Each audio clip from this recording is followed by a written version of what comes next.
Yo, yo, yo, yo, yo!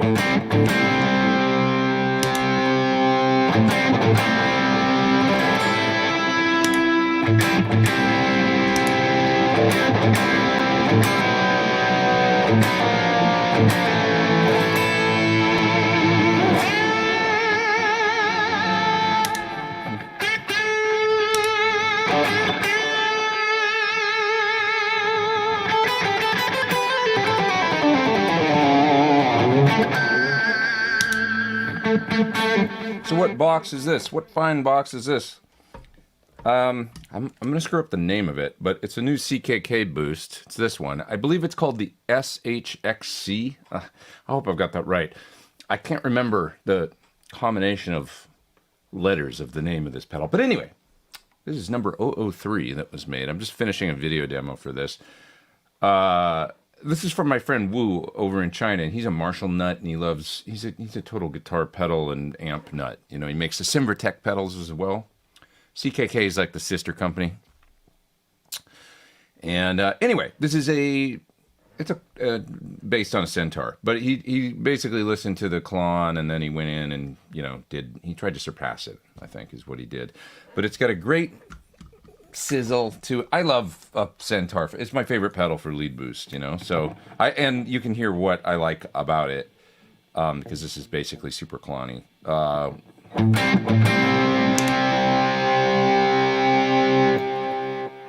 All that stuff it does to the harmonics, it just makes it it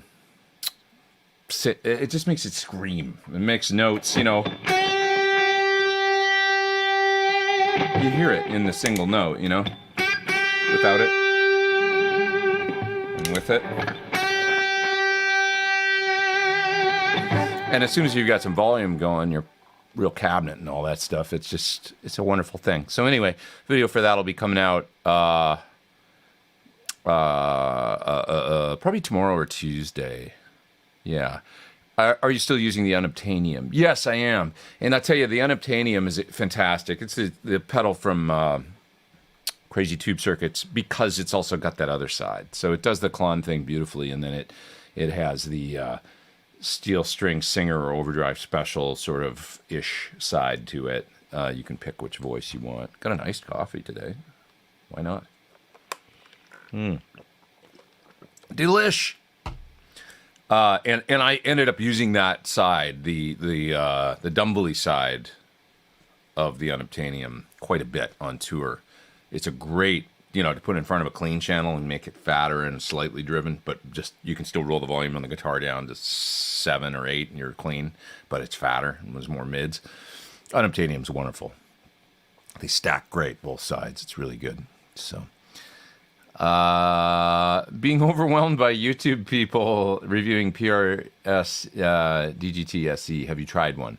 I haven't, but I will say this. I mean, for the reason that you don't see me doing it is because I don't really do reviews of other guitars, because I'm such a Sir guy and I have an endorsement with a couple signature models. So I stay away from that, even though I've started to do amps.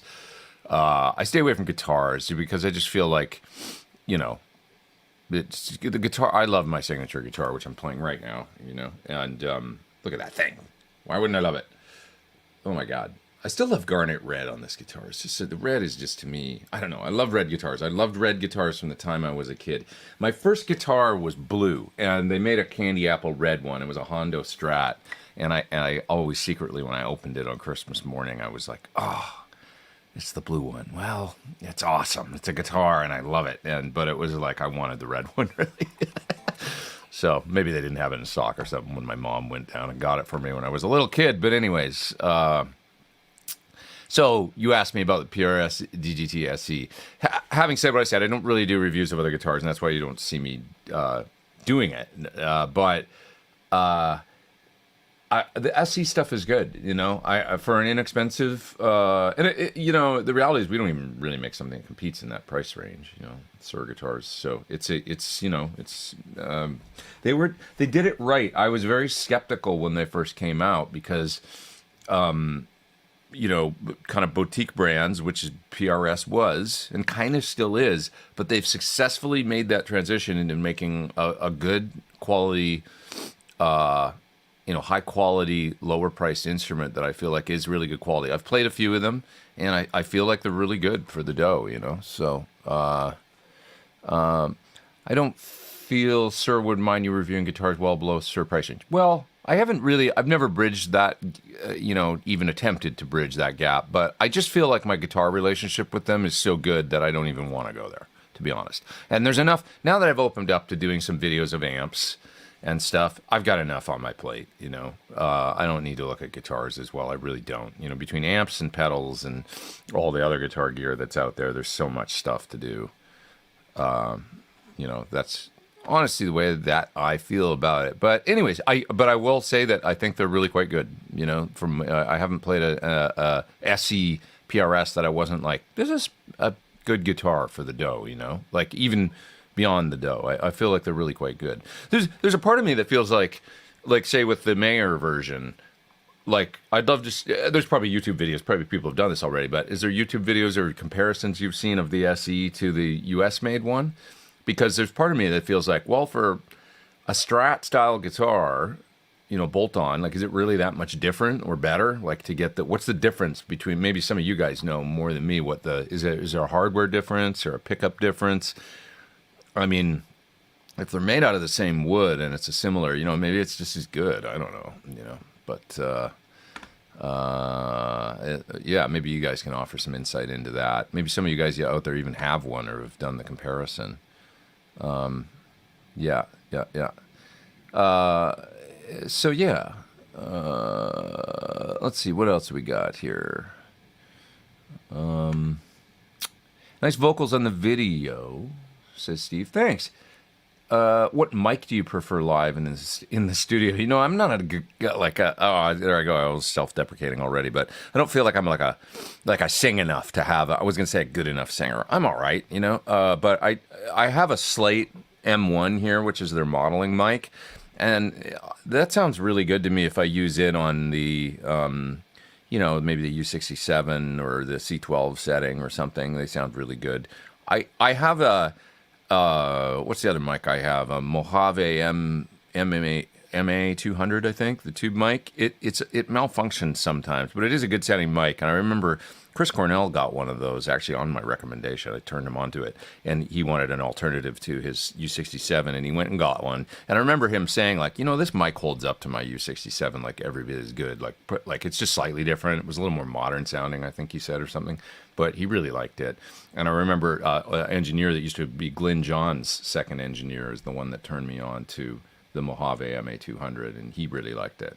And so I got to give that mic some props for $1,200. That said, mine's never worked quite right. It's got an internal short or something, and sometimes it gets really thin sounding all of a sudden. You just have to hit it, and then it comes on. I took it into Mojave to have them fix it, and they were like, we can't find anything wrong with it. I'm like, are you serious? Like, there's something totally wrong with it, and you just bang it, and it does the thing. And so I was sort of unhappy with the service, to be honest. But that said, it is a good sounding mic. So Rob with the super chat. Thanks, man. There's no comment there or anything. I wonder if that's a mistake or, but I appreciate that. Thank you. Would you review other Sir guitars? Oh yeah, absolutely. Yeah, other signature guitars or something. If they asked me to, I would. They haven't really done that.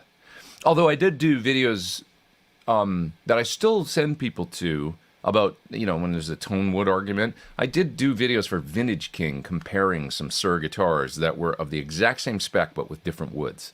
So like I did one, this is going back 10 years almost. I think I made a video where I showed a alder body telly compared to an ash body telly, and an alder body S compared to an ash body S, and played the same things. And you can clearly hear a difference between those guitars. So anytime I hear people say wood doesn't matter, I'm like, listen to these guitars and tell me that there's not a significant difference, and it's exactly what you would think it would be, ash versus alder. To me, alder has that, more overall balance. It's part of why I use it on this guitar, because I feel like it's a very balanced wood.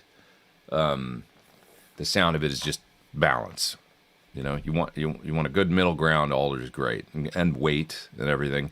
Whereas ash has a little bit of that mid-range scoop, and it's a little more like airy on top or something. That thing that we think of when we think of 50s Strats versus, you know, the 60s. And I swear a lot of it is to do with the bodywood, you know, but there's people that'll argue that. And anyways, would you say amps are a little less subjective and personal than guitars, says Lauren? Yeah, maybe. Could be. Well, I think my amp's pretty personal as well, but, you know, guitars tend to be, I don't know. That's a really good question. What do you guys think? Michael, whoops, there we go. Michael's got a super chat there. Going to pick up a 5150 50-watt 3 stealth version. Wasn't originally looking at one, but the deal was too good to say no. Any thoughts on that version? You know, I've played, when we were doing the development of the Roland pedal, the EVH delay, I was playing through some of those amps when we would, you know, test at 5150. And I feel like the main tone one we were maybe using most of the time was a 6L6 model. And I feel like that's still maybe the most popular. I know that's the one that I think Wolf uses live too, the 5150. I think it's the 6L6. So I have played, but I can't actually offer you, unfortunately, any kind of, you know, like perspective on the differences between the 34 and the 606, other than to just say that there's a distinct difference in the sound of an EL34 to a 6L6, and it's almost like the tone wood thing we were just talking about. It's actually mid-range. I mean, an EL34 just has way more forward mids, a little less bass. The 6L6 has got a little more apparent sort of scoop to it. You know, so, yep. So, you know, maybe just if you want some hot mids, I bet I don't know, but I bet that's the difference, and maybe there's some guys out there that can offer that perspective. Many of John Mayer, here's about the PRS guitars. Many of John Mayer Core and SE most popular selling guitar 2022. So I don't know exactly what that means, but just in general, you're saying like.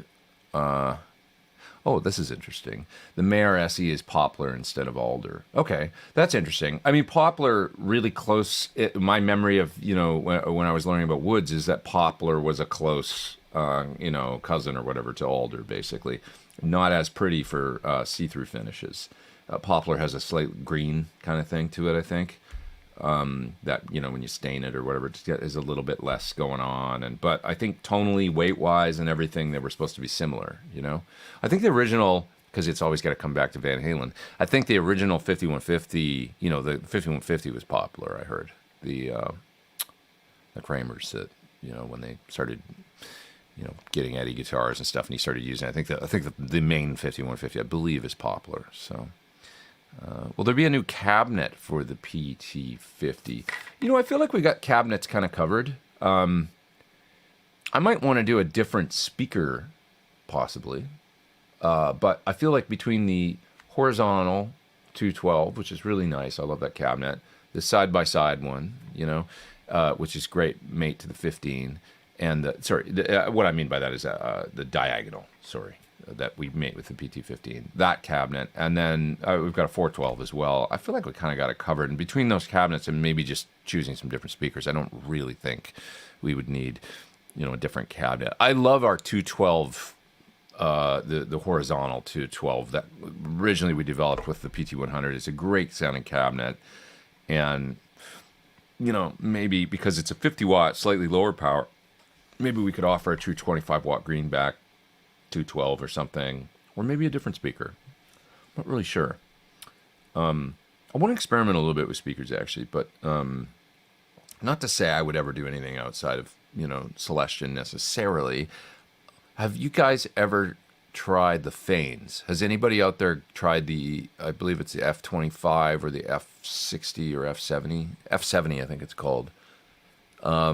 I'm just curious what they sound like. I've seen a lot of great things about those speakers. I know they're a little more expensive, but I'd love to try one at some point just to see what they're all about. They're supposed to be really great. Yeah. Okay, what else are we talking about here? Let's see in the chat.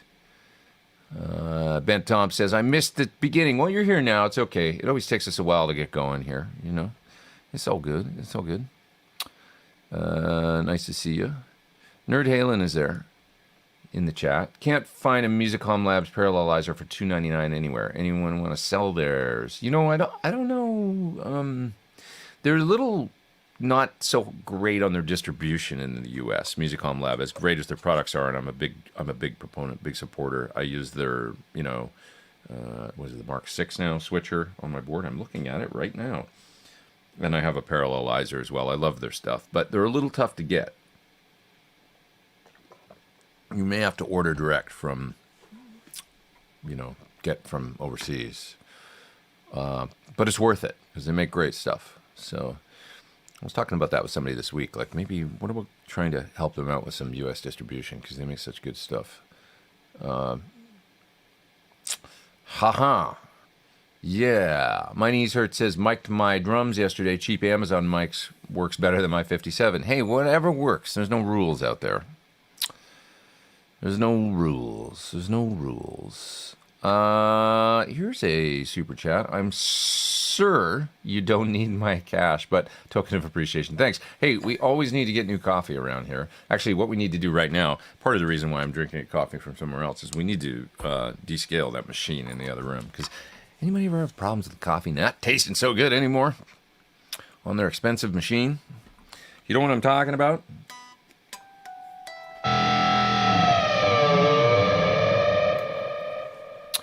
All right. Have you checked out Sire guitars? Amazing quality. No, I don't know anything about those.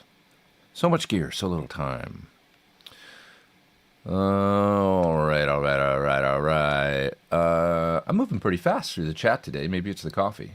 I wonder why people fight over the idea that different woods or pickups wouldn't sound different. Even the same pickup model can sound different from one to the next because of imperfections. Yeah, I saw John Sir this week, and he was talking about a customer that really loves the Thornbucker 2, I think it was, in his alder guitars and in his ash guitars and his basswood guitars. And then he's like, I've got this one that I really don't like it in. And John was saying, well, what is it? And it's a certain model. It's mahogany. Maybe it's my original, you know, I'm not sure because my original signature is mahogany. But he said, yeah, just for some reason, I don't think this pickup sounds good in this guitar. I must not like the pickup or something. Or maybe there's something wrong with the pickup. John goes, dude, it's mahogany. It's a totally different wood than basswood, you know? So, it's like, consider the wood, you know? Yeah. What else we got? Let's see. Have you checked out the Moon Price Stage Right 15-watt tube amps? No? What is it? Should I look it up? It sounds like it's maybe made in China. Moon Price 15 watt. Let's look that up and see what we get. I see it. Comes with a selection. Looks like a little 112 combo or something. It's kind of cool looking. Like a little blonde kind of combo. Stage Right, 15 watt, 112 combo amp. All tube design. 2L84, 312X7. It's got a selection 7080. 1 watt mode for quiet playing. Cool. Fun. I don't know. All right, what else we got here? I think the PV Vandenberg was popular. That could be.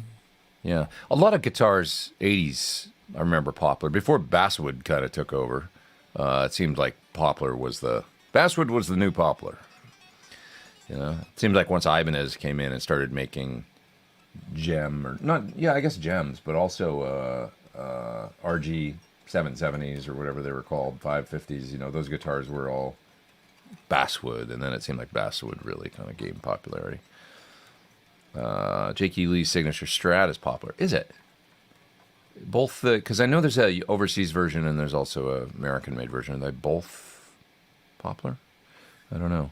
What's the latest on your Tonex IR release? You know, I've got a little busy work to do on that over the next week or so, and that's it's supposed to be this month. So, the store is going live and stuff, I think. So I need to. Thanks for reminding me. It's something I need to do. I just need to put aside a half a day to. I need to make one more capture, and then I need to set myself up with their system and stuff so that I can then give them the captures, and then they can make them available to you guys for those in the Tonex ecosystem. I will do that this week. Lawrence's poplar is very similar to alder when I work with it. Usually not attractive, but very stable and paints well. Much less expensive. Yeah, so it was a nice alternative, and I think a good, good sounding wood. I remember making a guitar out of poplar when I was 16. I had a local wood shop. I bought a blank of poplar, and I had a local wood shop cut it out into basically what was a dinky body shape, very similar to this guitar. Really similar. And I bought a Ibanez Edge tremolo and a Seymour Duncan pickup, and I had it painted by an auto body shop, and I made a guitar with a hockey stick headstock, kit neck, but it was poplar. Are you using V63 or V63 Plus on your guitar? V63, I didn't know there was a Plus. These are V63s on this guitar. So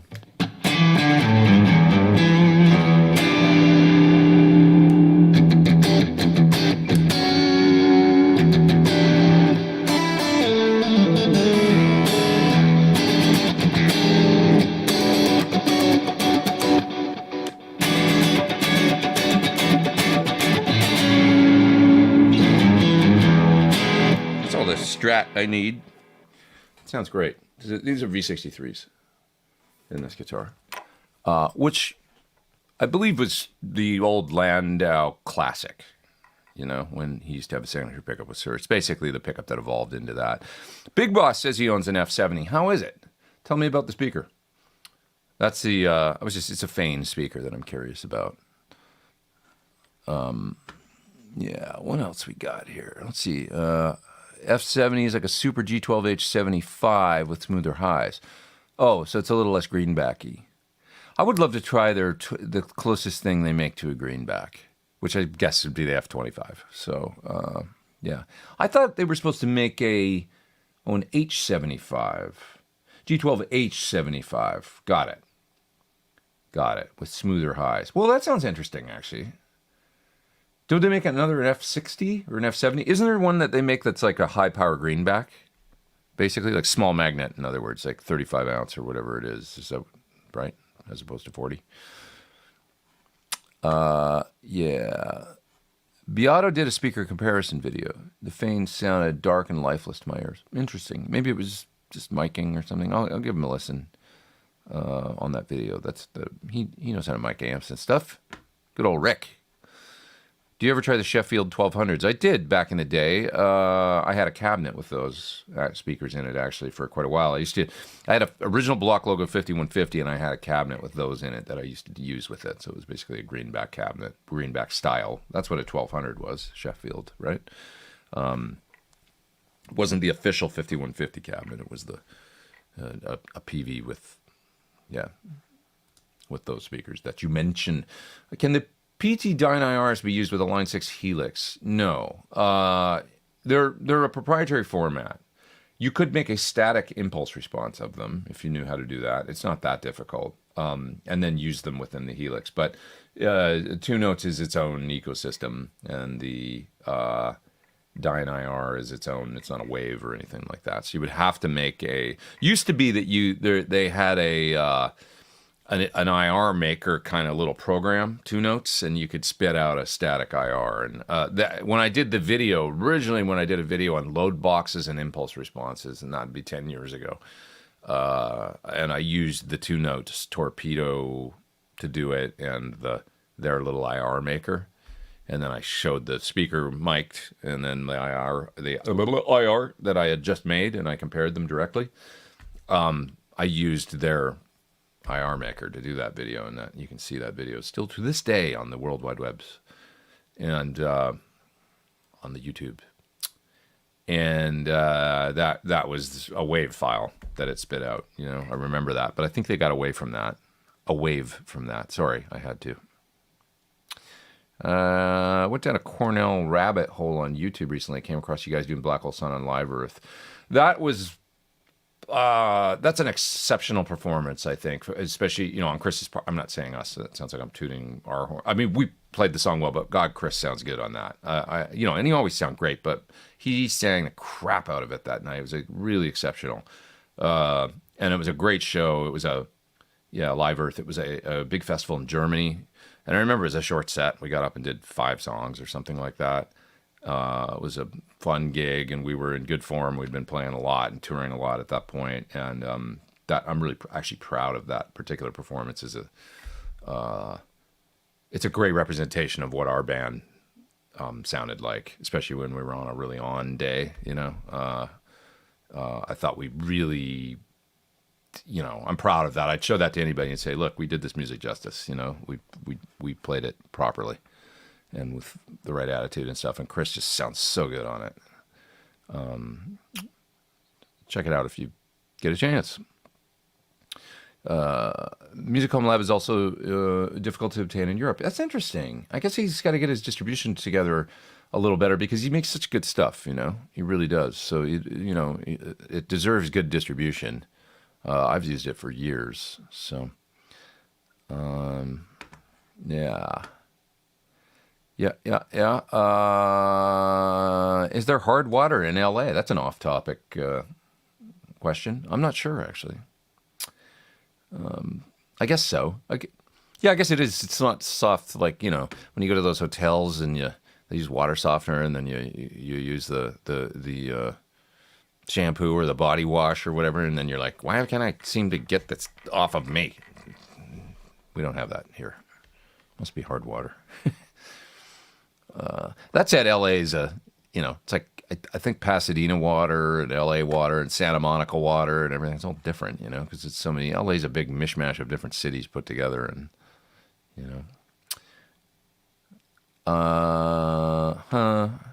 TS9 or a treble booster. I like them both. I would have to say I probably have made more use out of treble boosters in the last 10 years or something. I love them. What's the red guitar with the hybrid headstock that you played in the Bose video? It's a Sir Classic Antique, alder body, crazy bird's eye neck on it. And I didn't use it for a long time because I had a bridge pickup in it I wasn't too crazy about that I was just experimenting with.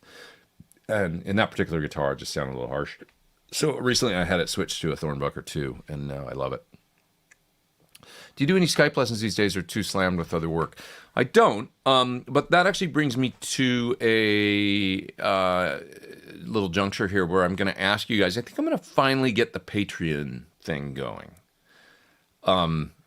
And I was wondering just some opinions and whatnot about, and you can either answer in the chat here, or you can leave a comment on the video if you want, because the comments are actually sometimes they're a little easier to navigate back to later, so that I can look at them and see. So if you feel like you want to comment on the, as opposed to in the chat, comment below the video, the comment below the video would be a little easier for us to reference later, but.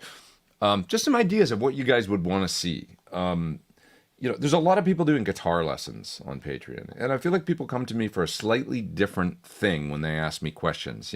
Yes, I could teach guitar and licks and stuff like that, but there's some wonderful channels doing, and there's a lot of that content is kind of saturated.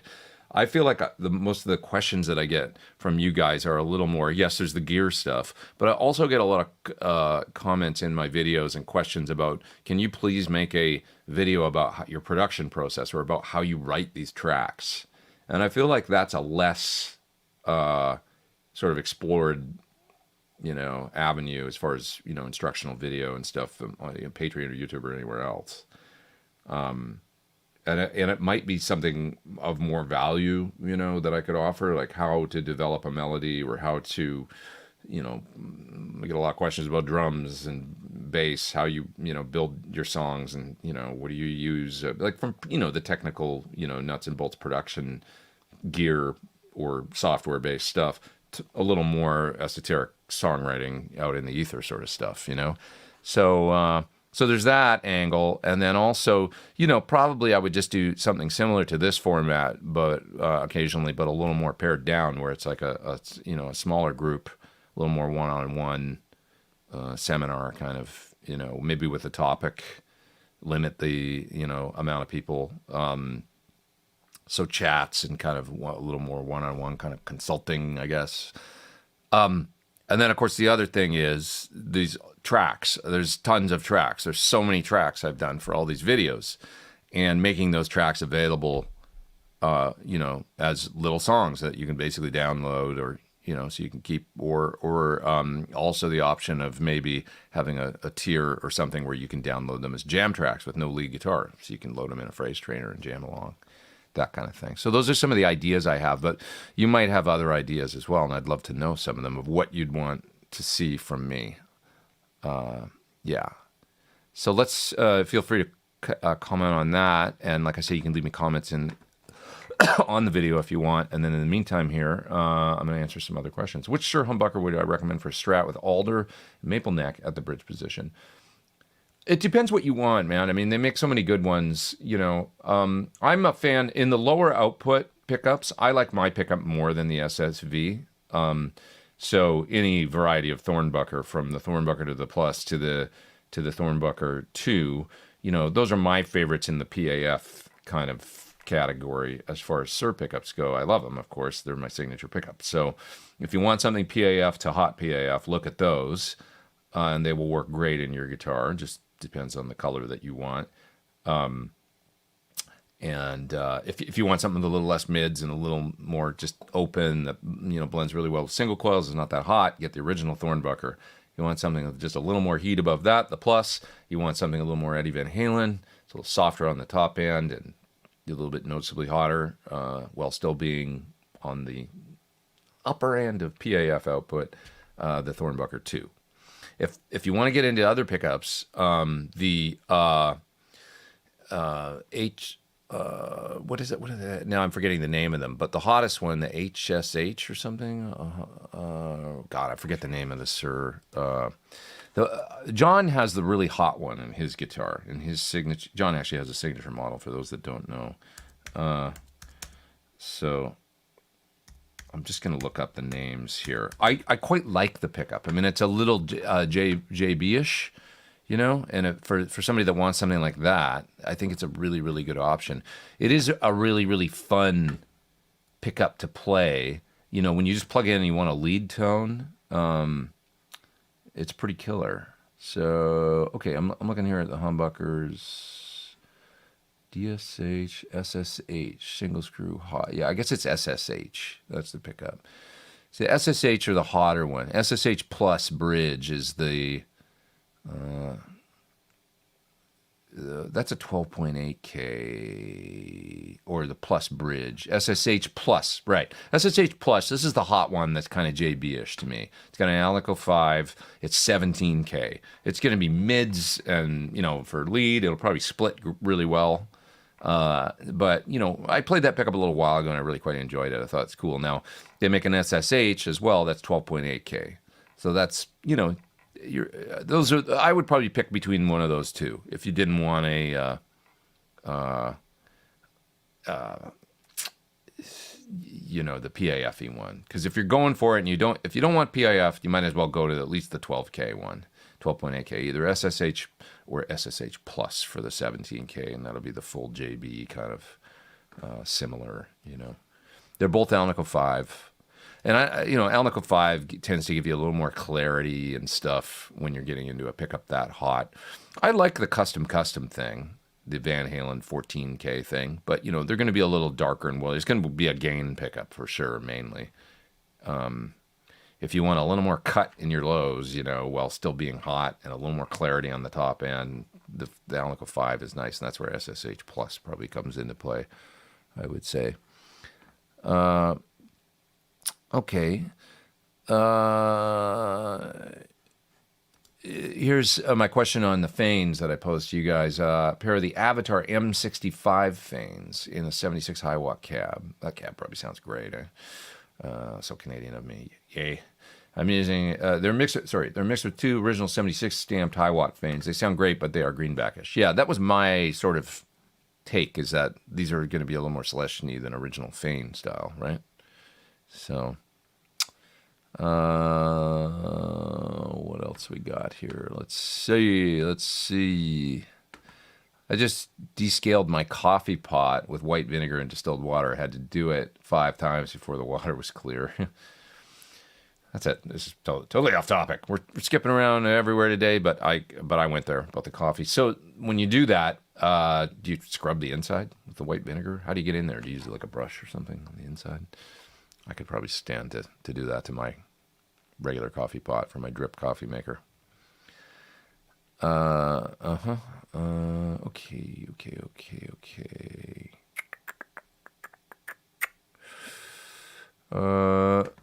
Hey, Pete, I sadly didn't get the gig for the autumn tour in Japan I auditioned for recently. You didn't happen to get it in front of me. Hey, man, I wish. Whatever it was. I wonder what it was. Tell us what it was. Who's the artist? Curious.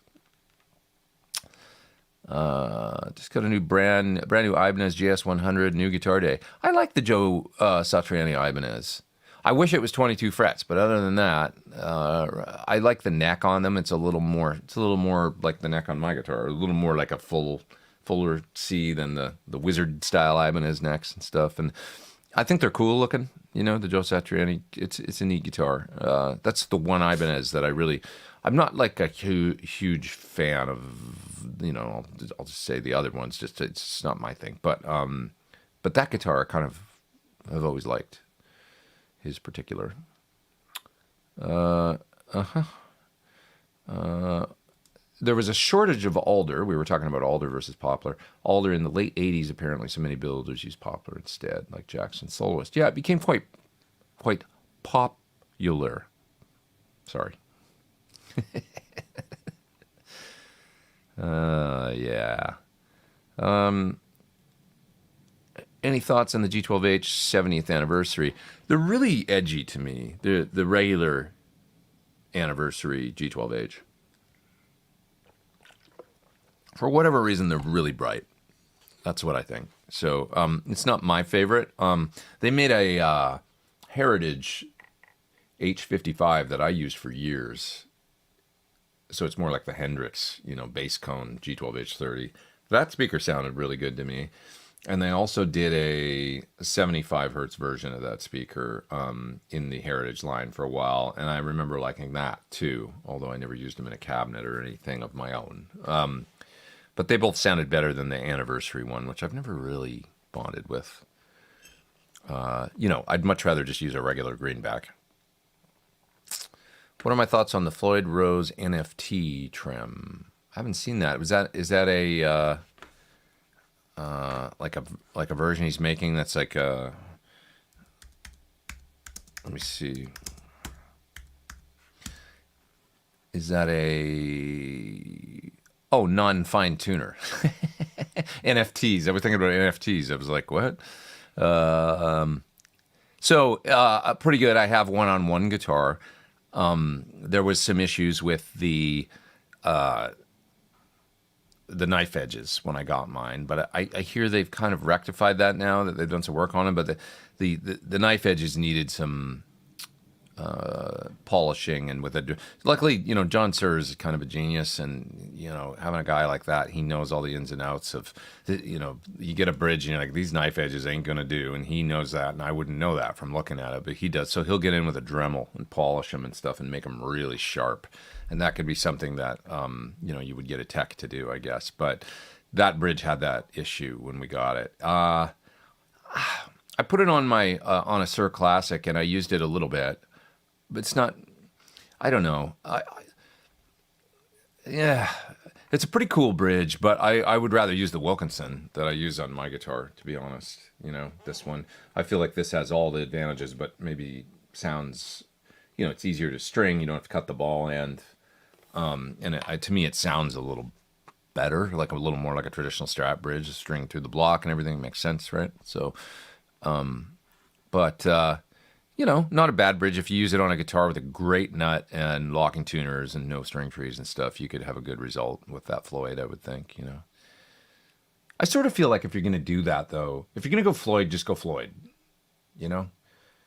Like, it's so much of a change to the guitar that if you're going to go Floyd, why go, now that there's other options like the Wilkinson and stuff, why, it's a different spacing, the posts and everything, and you're altering your guitar at that point, drilling, and there ain't no turning back from that kind of, unless you plug the holes and stuff. So if you're going there, just put a Floyd on it with the lock nut and the whole 9 yards, I think that's my feel on it. Yeah. Having thought about it now. Yeah. Yeah, F70 is super scooped. Is that right? Big Boss says. So it's a little more H75 then. Yeah. I don't know if it's so much scoop on those speakers. Like if it's a heavy magnet, I don't know if it's so much that you get a scoop or just more bass and treble. And so whereas the mids were down here and the bass and treble were here, and now you get bass and treble, so the mids, I guess that makes it scooped. Or I guess what I'm saying is maybe more accentuated, louder bass and treble, and then what difference does it make, right? So you're like, yeah, that's basically what I'm saying. And I'm like, yeah, you're right. So let's see. I believe the original 5150 guitar was basswood based on its specs on the Ernie Ball Music Man project. He digitally mapped the neck and tried to match the bridge pickup. I think he would use the same wood. No, I don't think so, man. I think the 5150s were Poplar. I don't know how he ended up at basswood. They made a lot of prototypes of the Ernie Ball Music Man, and maybe he got a basswood one and went, this sounds really good with a maple top. I don't know. But basswood wasn't really a thing around 83 or 4 or whenever. It wasn't. Alder was probably the most common bodywood, and then I think I remember like that like a previous poster was saying there was kind of a shortage, so people were using poplar a lot, and a lot of guitars were poplar back then. I remember the 5150. You can look right now, do a little Google search, but I'm pretty sure it was actually poplar. It was a period of time where I think Eddie was like, he didn't care as much as he cared later and before. There was something going on around 84, 85 where he was just like, they seemed to make these Kramers for him, and he just picked whichever one and kind of made it work. And pickups became a little less of seemed like he was using kind of run-of-the-mill Duncans for a time, the 59s or JBs or whatever. It seemed to creep in, and there was the whole kind of 83, 84 through maybe 91. He was like just kind of in that zone where it was like, which is kind of cool because he was playing great, and it's like, I don't know, but yeah, I don't think I'm pretty sure they're not basswood. 777 Danny, what's up? For some good coffee vibes. Thanks for the super chat. Appreciate that. What are my favorite go-to speakers? It's just a greenback is kind of like if I got a rent-a-cab or something, and it's just when you say go-to, I say that, greenback. So, and I mean the regular old ones, $90 or whatever they are. Yeah. Avatar M65 is a medium magnet greenbackish Fane. Okay. Maybe I'll just order one and give it a listen or something. I'm just curious, a little bit of experimentation. And they make an F25 now too, which is a true 25 watt style greenback. So I could give that a listen too. Maybe put them in a 212 or something and listen to them. Pete, what DAW do you use, and how do you eliminate the fizz when using amp plugins? I mean, I feel like I'm using a plugin right now.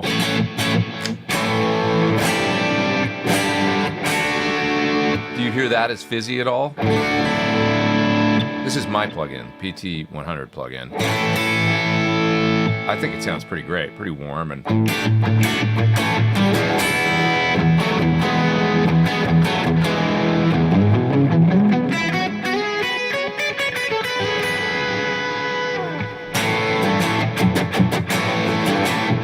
that sounds pretty good to me in the fizz department.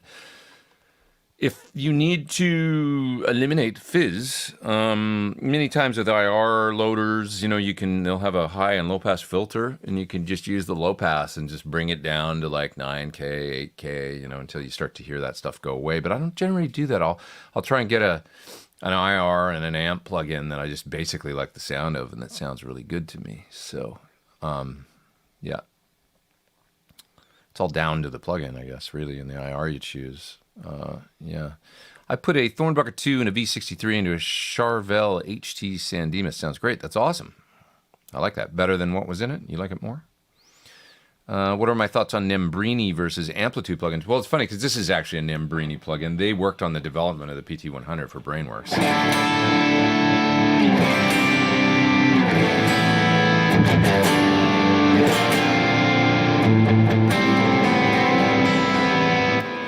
really like Nembrini stuff. You know, I do. Did I learn hemispheres yet? No. No. No. Guitar Sanctuary can order the parallelizer. That's good to know for Nerd Halen there. Give Guitar Sanctuary a call. See, this is what we do here. We help each other out. It's a resource. As a kid, I wanted Paul Stanley's Iceman Jeans bass and Ace's Les Paul. Was there ever any signature models you wanted? I mean, I have a bunch of Van Halen ones, so to this day, I guess those, you know, I was always a Van Halen nut, so I still would like an original Beretta, even though he didn't really use that. You know, they're just cool. Other signature models? Think about that. I don't know, to be honest.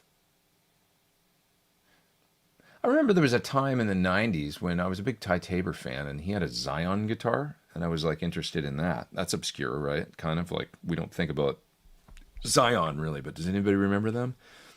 And I love Ty, and so I was kind of interested in that guitar. Trying to think about other signature models. The Les Paul, that's kind of a signature model. That the original signature model. Yeah. Are you planning on going to the free Pasadena jazz shows? Where are those? Are they in a park somewhere or something? Some good stuff going on? I don't know about that. Educate me. What's your current favorite treble booster? I have one here that, I mean, I don't know if I have a favorite, but where is my treble booster? I was going to show you. Sometimes I have things in here and then I move them around. I'm like, oh, I know right where it is. And then oh, no, there it is. I see it. This one is great. Send these through the roof now because there ain't many of them around. But this pedal's really awesome. The color booster from 65. So these aren't made anymore. But I really like this one. It's basically a range master with switchable bass cap on it. So you can pick how much. You want to hear what it sounds like? I could show you. I just have to plug it in front of, just give me a sec here. I will need to pull the cable out of my pedal board because, does anybody want a demonstration of what a treble booster sounds like after a buffer and then how it's actually supposed to sound? Okay, let's do that. I'll show you why you can't run a range master with a buffer in front. That's good stuff. This is what we do here, once again. It's an educational show. So I'm going to plug this guy in after my pedal board, which is buffered. And you're going to hear how it's not supposed to sound. And then we'll change the, just use my little pedal device here. This is hard, I wanted to show you what I'm doing, but I've got the pedal on the desk here. Kind of. So it should, there's already this weird hum. And it sounds really harsh and awful.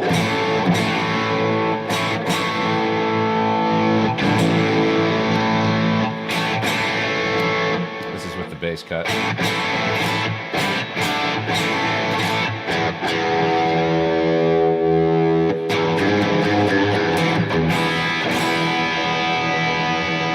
That's it.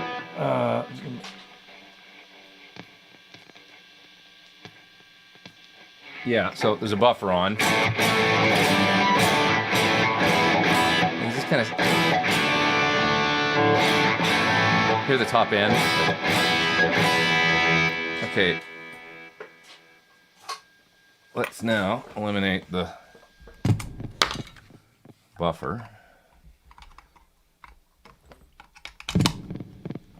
Okay, first of all, that weird high frequency thing went away. You know how different that sounds now?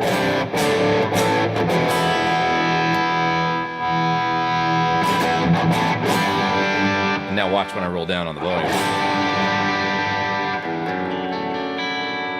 And you get the glass.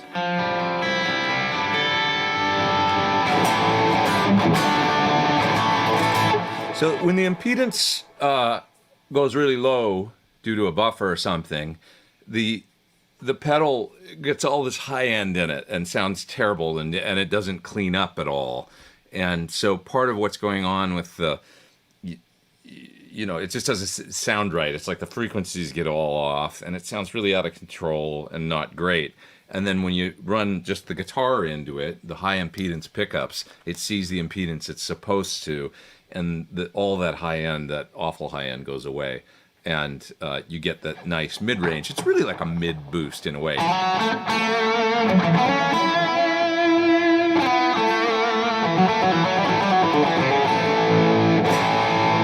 And this is, of course,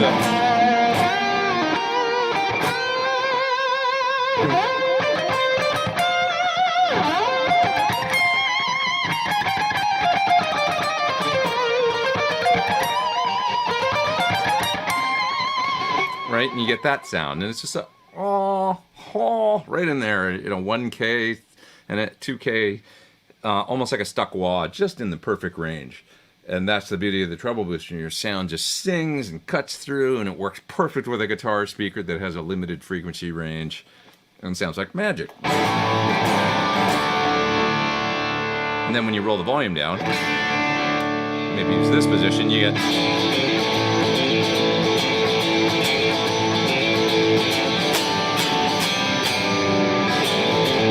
maybe a little more low end, because that sounds a little thin.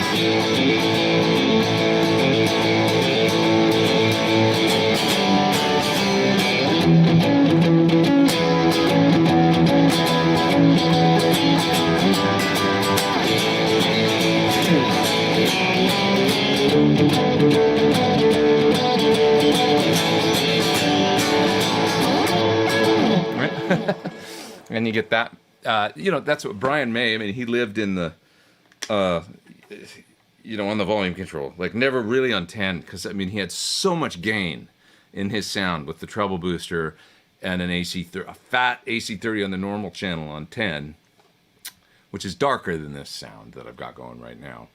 And then the treble booster cranked, and then just rolling the volume down, so that that's where all his gain was. And you get a massive difference in gain with a treble booster and playing with the volume control. You get a huge range there. Range master. I don't know.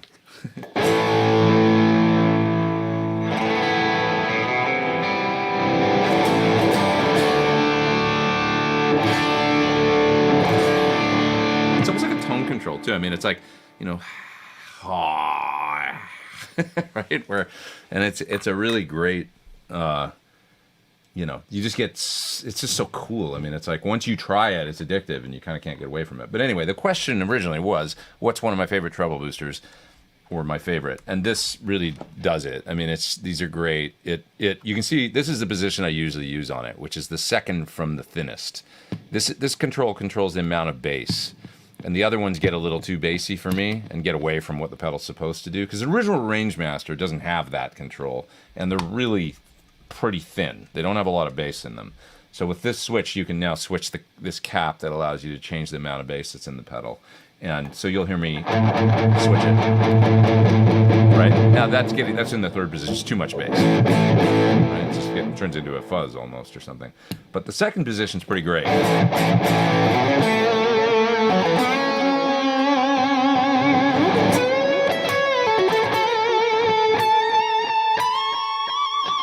Right? That's pretty great. That, and sometimes the thinnest position is the ones that I like the most on it.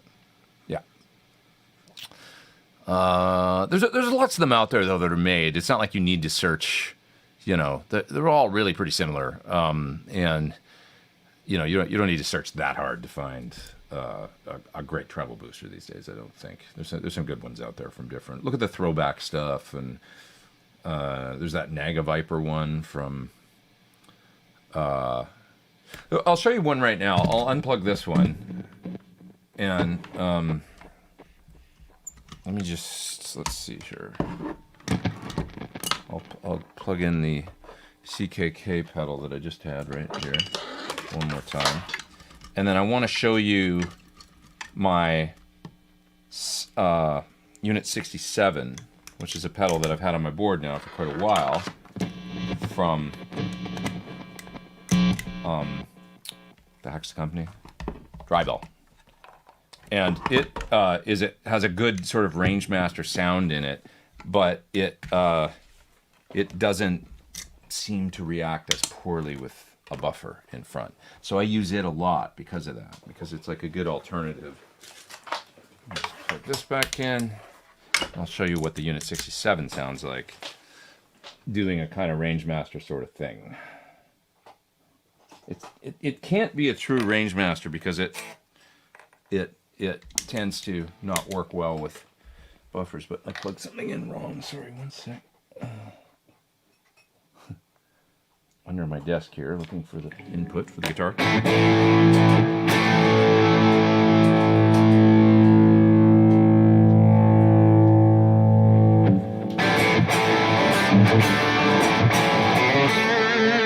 Okay, so this is the Unit 67 from Dry Bell.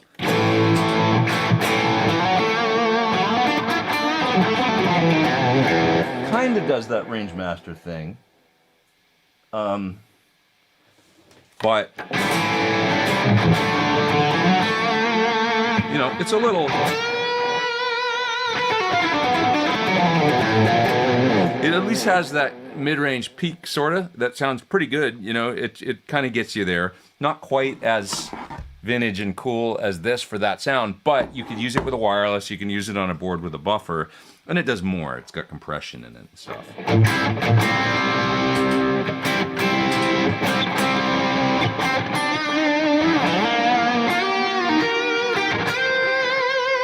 Right?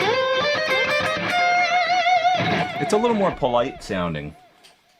You know, there's nothing like the real deal, which is just, you know, Unit 67 is more. I mean, it does a clean boost, it does compression, it's got bass and treble EQ in it and stuff, and then it's got this kind of quasi-Rangemaster style thing in it that kind of gets you part of the way there to that mid-boosted sound. It works pretty good, you know, so it's a more versatile pedal that'll work, like I say, with buffers. But yeah, if you really want the thing, there's no substitute for the... You can't use a buffer. You got to use a true germanium, you know, Rangemaster style pedal, no buffer, right into it, right out of the guitar, and that'll get you the one-way ticket to Brian May and Rory Gallagher, you know?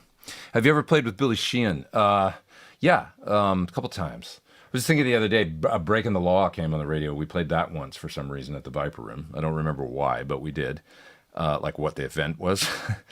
And then another time I jammed My Generation and some other songs with him. I can't remember what else. In Germany at Guitar Summit with Paul Gilbert. So it was Paul Gilbert, Billy Sheehan, Thomas Blug, Chris Buck got up, myself, and some other folks. Guitar Summit. That was fun. There's a video of that out there, I think. But yeah. Well, I'm pretty far back in the chat, aren't I? Yeah. Pigeons will save the world. I love your gear, music, production advice, but also love some videos with a combo of how to play some of your tunes along with insight on how you compose them. Yeah, that's kind of what I was thinking, you know? That might be, you know? Whatever you decide for Patreon, I'm ready to give you money, says Atomic Punk. Well, thank you. Yeah, I want it to be good, and I want it to be unique, you know? Yeah. Ben says it works to connect better with folks. Yeah, lick of the week, end of the video. Yeah, one of the things I thought about doing was, you know, when I put up videos for demos of pedals and stuff, if I do a Patreon, I thought, you know, as I'm recording a solo or something and I get the take, you know, I could probably do a quick short video. Just, it would be a little guerrilla style, but, you know, quick, like with my phone vertical, and go, hey guys, I just cut the solo for this video for the XX pedal or whatever. Let me show you how it goes slow, you know, and do a quick, like, you know, 2 or 3 minute lesson just on some of the aspects, because I will have just done it and gotten it out of my, you know, system or whatever, and then it's like, here's what I did, you know, here's some of the licks slow, this one, okay, there you go, and then give you that, you know, as kind of part of the, so then you'd be able to watch the video for reference to the original solo, and then you'd have a little lesson video, you know, that once in a while would be some cool sort of, but that's a little more traditional lesson content, I guess. Could do virtual clinics, perhaps, yes, you know, for sure. Yeah, all that good stuff. So, let's see. Have you ever thought of your own brand of coffee? That's not a bad idea. I would love to do that, actually. I've never thought of that. That's pretty cool. Okay. What else we got here? Working down through the chat. Let's see your new Taylor 417. It's out in the other room. I can go grab it in a bit, though. But yeah, I put up a little video of this Taylor guitar. They sent me a beautiful acoustic to use on tour. I'm leaving on tour in a couple weeks. With Five for Fighting, I need a nice acoustic to play on a couple songs, and so Taylor provided this 417, which it's beautiful. It looks like it reminds me a lot of John Lennon. It's a sort of tobacco sunburst J45 looking affair, and it's really cool. So, yeah. Do you have trouble getting dynamics at that range? Says Robert. I have an 80s Explorer with 30 fingers, and the guitar kind of just does one thing. Explorers are, kind of one-trick ponies, I find, as well. I have an Explorer, and I guess it's a 90s or early 2000s one, 2000s, but it's all mahogany, and it's quite dark, I find. So I want to find some brighter pickups for it because I haven't used it. Like, I much prefer my Destroyer, my Ibanez, because it's got a lot more clarity and cut and stuff. And this Explorer, while it looks cool, it always sounded a little dark and woolly to me. So, but it does have quite hot pickups in it that are a little mid-rangey. So maybe I need to look at something brighter with some more cut. A nice T-top style pickup in it or something would be cool. A kind of a lower output Alnico 5 affair. So I'll think about that. Might be great with just Thornbuckers, actually. Like a Thornbucker set could be really cool. Something that's got a little more, they're not a dark pickup. This fella says he installed a Thornbucker in the bridge and V60 low peak in the middle and neck of a player Strat. Totally transformed the guitar. That's awesome. Cool. Love that. Love hearing that. Lessons on song crafting would be great, says Paul. Yeah. That was kind of my thinking. That would be a good, sort of try and, it's a bit of an intangible, but in the writing process or how to develop melodies or that kind of thing. I have a JB with an Alnico 2 and a Telly. Was never a JB fan, but this one works fine. Mids and highs are a bit more friendly. I could hear that for sure, being a little less treble, a little warmer on the top, a little rounder.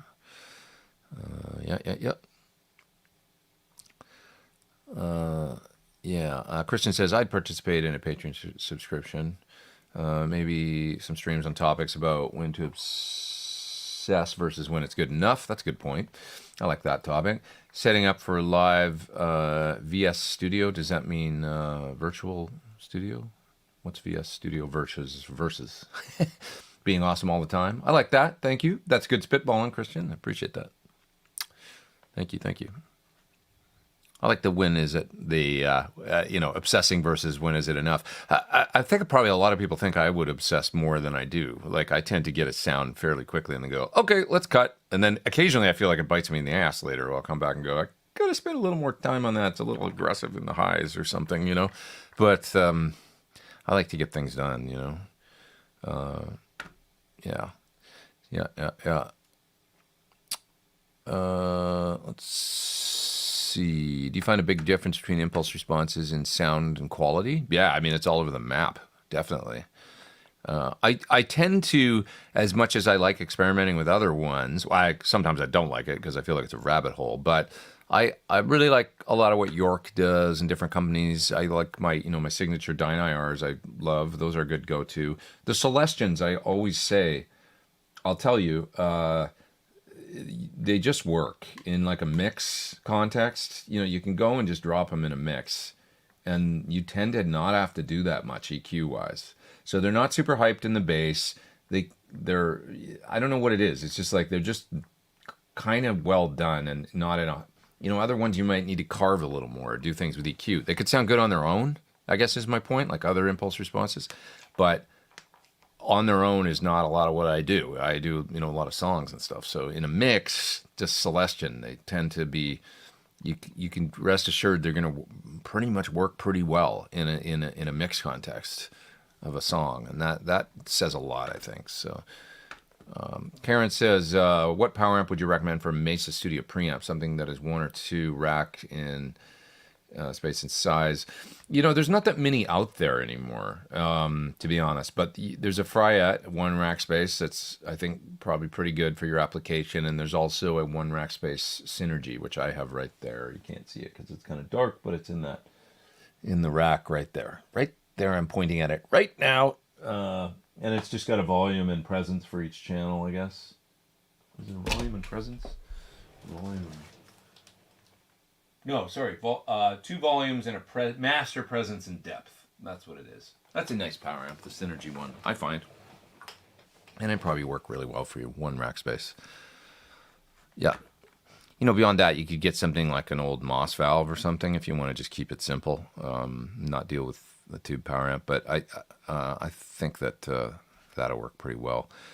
Can you use an expression pedal to control the wet-dry mix on a SD3000 EVH? Yes, there's actually extensive expression capability on that delay, which, you know, was kind of a Boss inclusion because it's not something that Eddie Van Halen ever did, really. But they wanted to do, you know, you can control everything via expression. So if that's something that you want to do, you can definitely do it.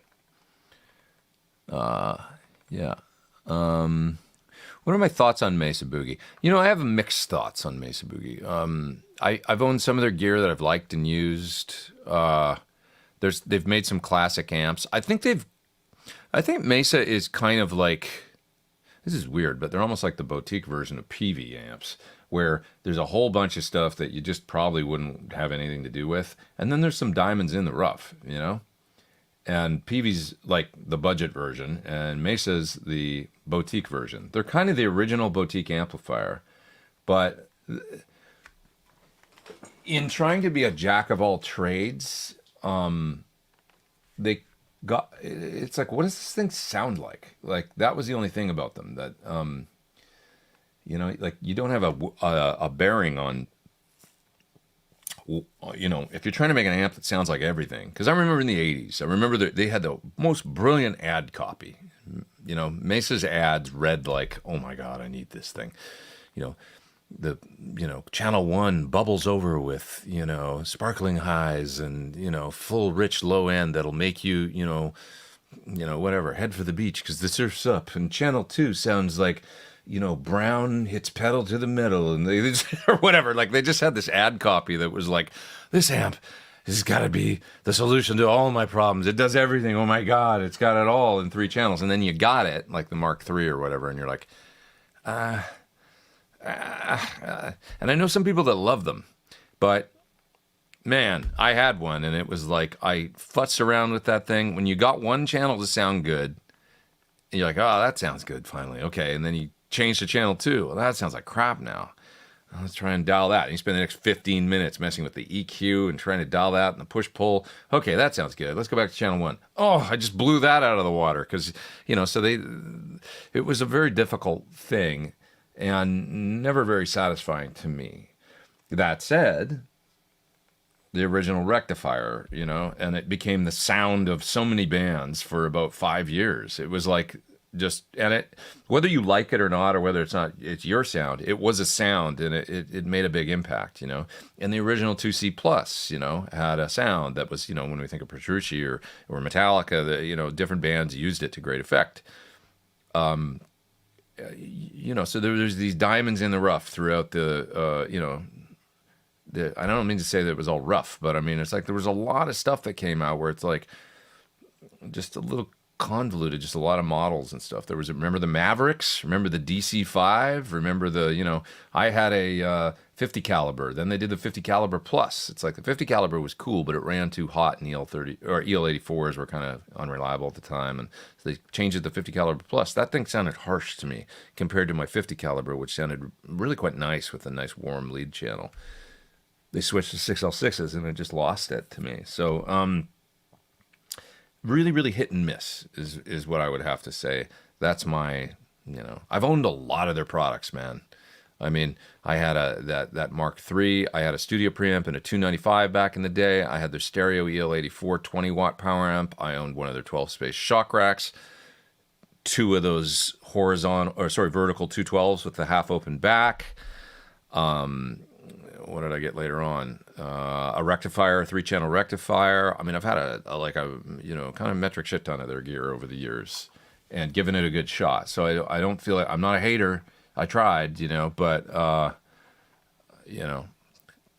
got good memories of that original caliber 50 with the L84s. I just didn't keep it very long because it was red plating tubes and stuff. Yeah. Ideal Plasma there with that from Europe. Thank you very much for the super chat. I appreciate it. I do. Have you listened more to Rise from the new Extreme? No, I haven't really. I saw a video of them doing Cochise with Tom Morello yesterday, though. I did watch that.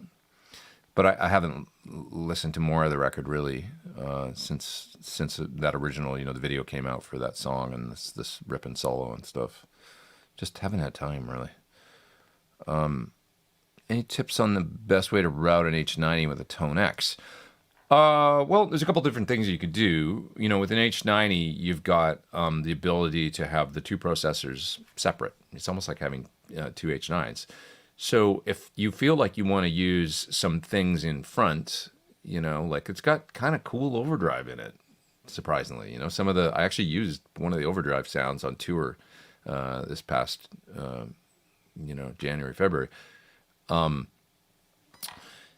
It's got other stuff like, that might be cool in front, that you might want to, phaser or things that you might like in front of some overdrive or something. So if you want to route it like that, you can do that. And that's easy enough to do. You just come, I've got it down on the floor, but I can't really look at the ins and outs. But there's a way to run into the unit, come out of the unit's first processor, and you go into the Tonex, then you'd come out of the Tonex back into the H9, and then you'd have the second processor after. So you could use it like that. Barring that, you're just going to go into your Tonex and come out of that into the input of the H90, and you could come out either mono or stereo and run them both in series after that and do like a delay and a reverb or something, So, it just depends what you want to do, whether you want kind of two. If you mainly go, well, I want to, delay and a reverb mainly. I wanted to be able to do that, or I want to do like, H3000 micro pitch style pitch shifting plus delay. I'd probably run Tonex into the unit and then out of the unit into whatever your power amp and stuff is, or direct, So it just depends. Have you ever sent a tube amp into your power station, then into your Captor X to use your Dyne IRs? No. I'd mainly use I could do that. Just the load, you mean, of the fry up. But for that, I use the reactive load. I've got the reactive load is kind of my dedicated. If I'm going to do that, I'll go amp into reactive load, unfiltered line out of reactive load into my interface, and then I'll use the wall of sound plugin to add my Dyne IRs within Logic. That would be my way of doing that.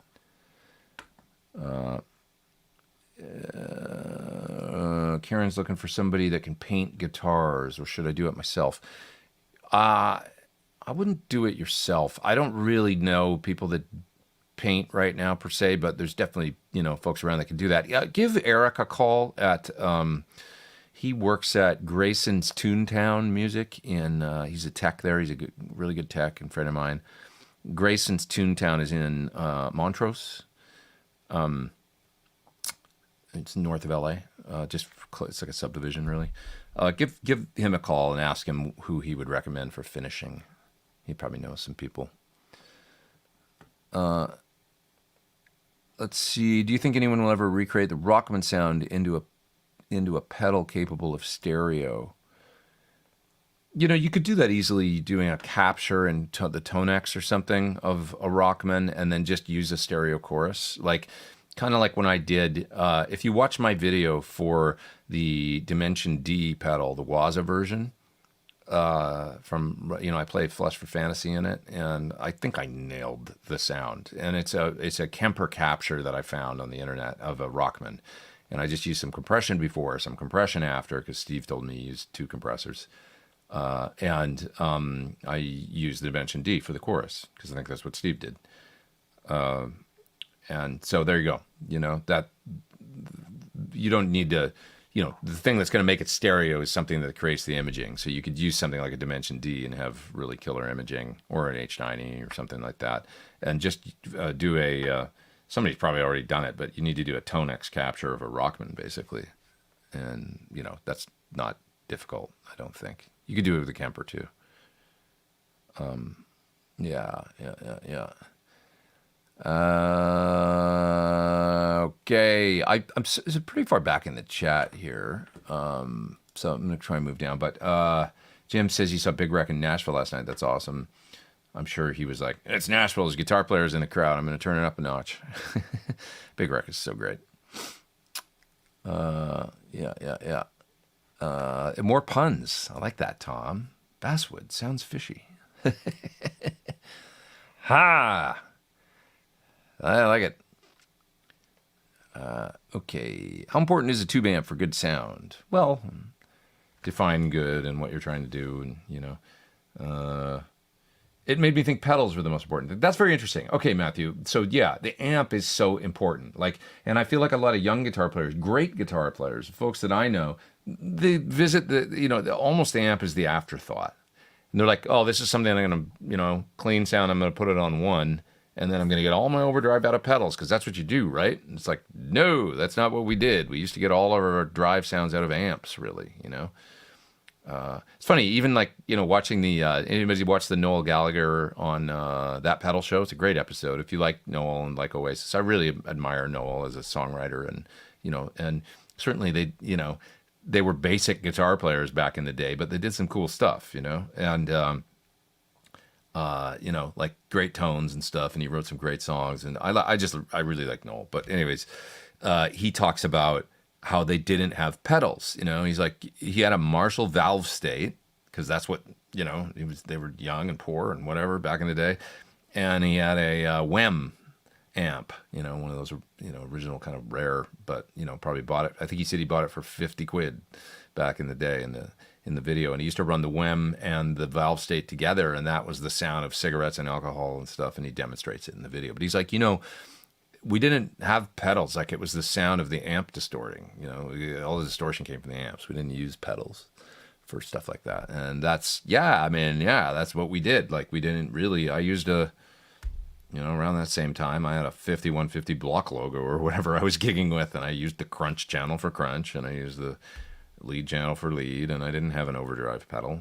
I had a Mesa Studio preamp before that. That had plenty of distortion. I didn't, and obviously Marshalls and everything before. I mean, sure, there was people using an overdrive to boost in the same way. It was like this, The amp sounded like this. And then you turn on the pedal, it sounded like this. So, the majority of the tone is coming from the amp, right? Not the pedal. And that's how we did things, and that's how most of the great guitar, I think, that we've, sure, there's exceptions. David Gilmour, all the drive, always pedals, right? But in that time, what else was coming out in the 70s? AC/DC, Van Halen, Led Zeppelin. I mean, there was no... Okay, Jimmy Page, a little bit of pedals, but it was the Marshall, man. I mean, the sound of the Marshall was creating the core thing, and then just like this, it's a layer on top,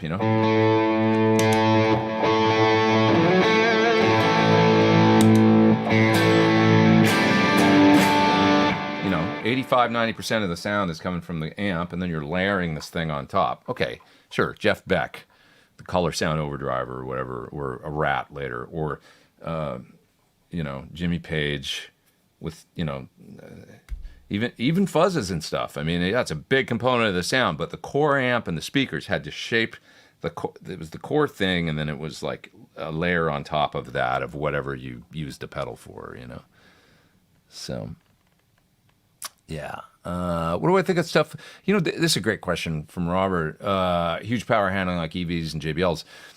I wanted to do a video recently, and Dave Friedman and I have talked about doing this together of EVs, comparing new EVs with an old EV, and the difference between an EV and Celestians. And because a big part of some certain players' sound in the 80s was EVs. Jakey Lee, later on, maybe kind of by association, Zach used EVs in 412s.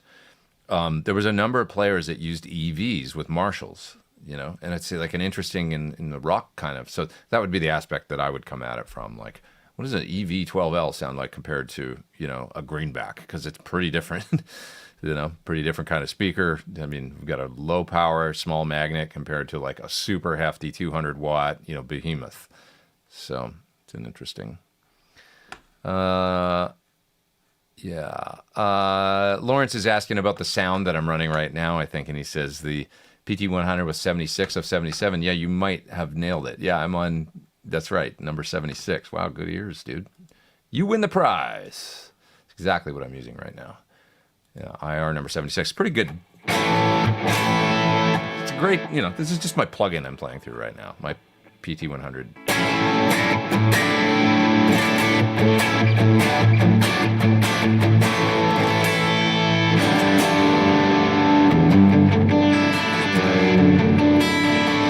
It's just a hair darker than I would, you know, than I would use. I'll turn up the presence a little bit. Just a little bit more treble. Let's see what that sounds like.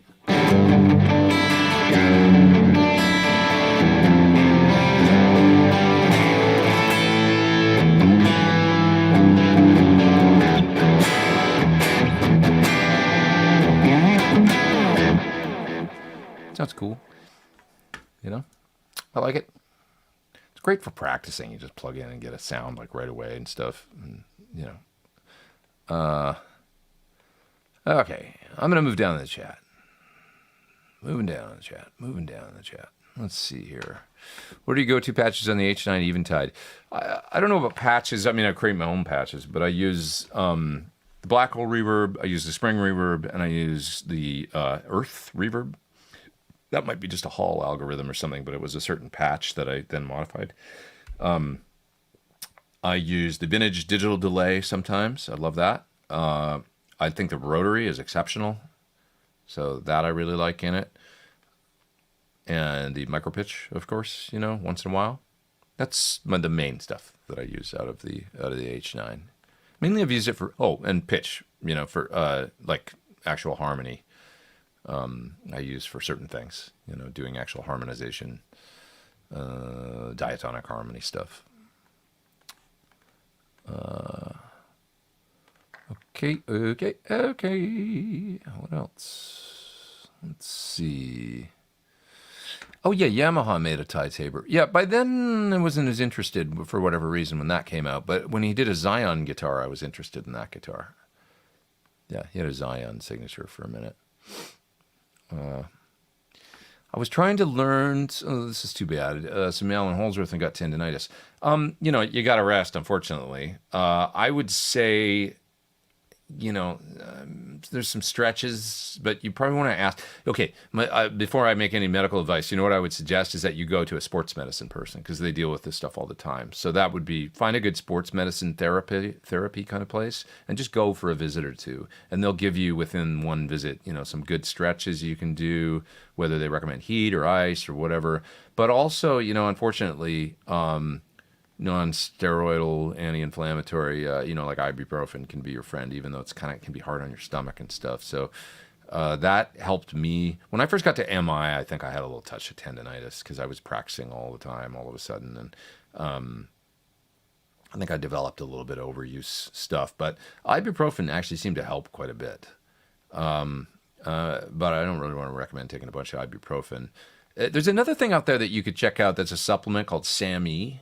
SAM-E, which is it's a, I don't know what it is, but it's one of the building blocks that are made within our own cells. If it's an amino acid or whatever the heck it is, but it tends to work. They say, do a little research on it. Also, if you're on any kind of antidepressant, you can't take it because it also functions as a natural antidepressant, and SSRI kind of stuff can be affected by it. So that's a good thing to know. But if you're not on antidepressants, one of the side effects of SAM-E, side effect, maybe the main good effect, is that it can kind of brighten your mood. And I swear to God, it works. And I've turned different people onto it, and they've said, damn, if my pain didn't go away, and I'm also kind of in a better mood all the time. It's like, it's kind of amazing stuff. You know, I've taken it and I quite like it. It's not super cheap, but it's maybe $40 or for a month, you know, that kind of supply. You can get it in 200 milligram or 400 milligram. And it's mainly health food stores or, you know, Whole Foods, they have it. But SAMe, look it up and look at some of those actually studies on it and stuff that have been done. They're, well documented, proper studies where they've said this stuff seems to work as well as non-steroidal anti-inflammatory stuff, Advil, etc.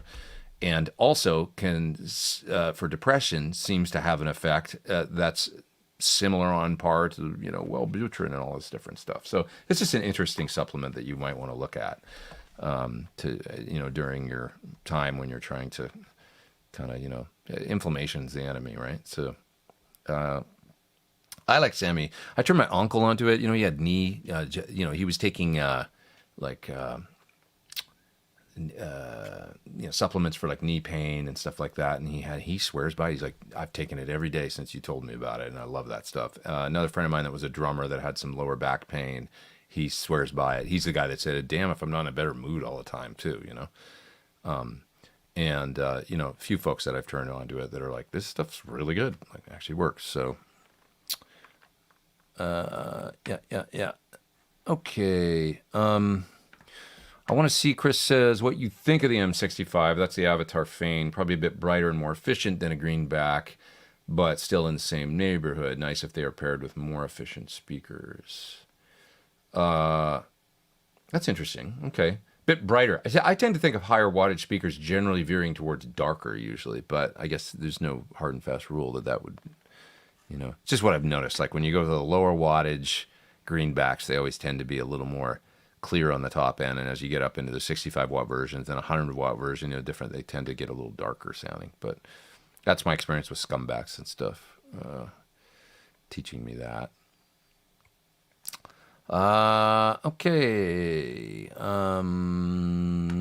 Yeah, I'm so far back in the chat because you guys are talking treble boosters and stuff here. I better get down to the bottom of it. But Karen says, I just got the Caitlin Bread treble booster. Going to use it for Brian May.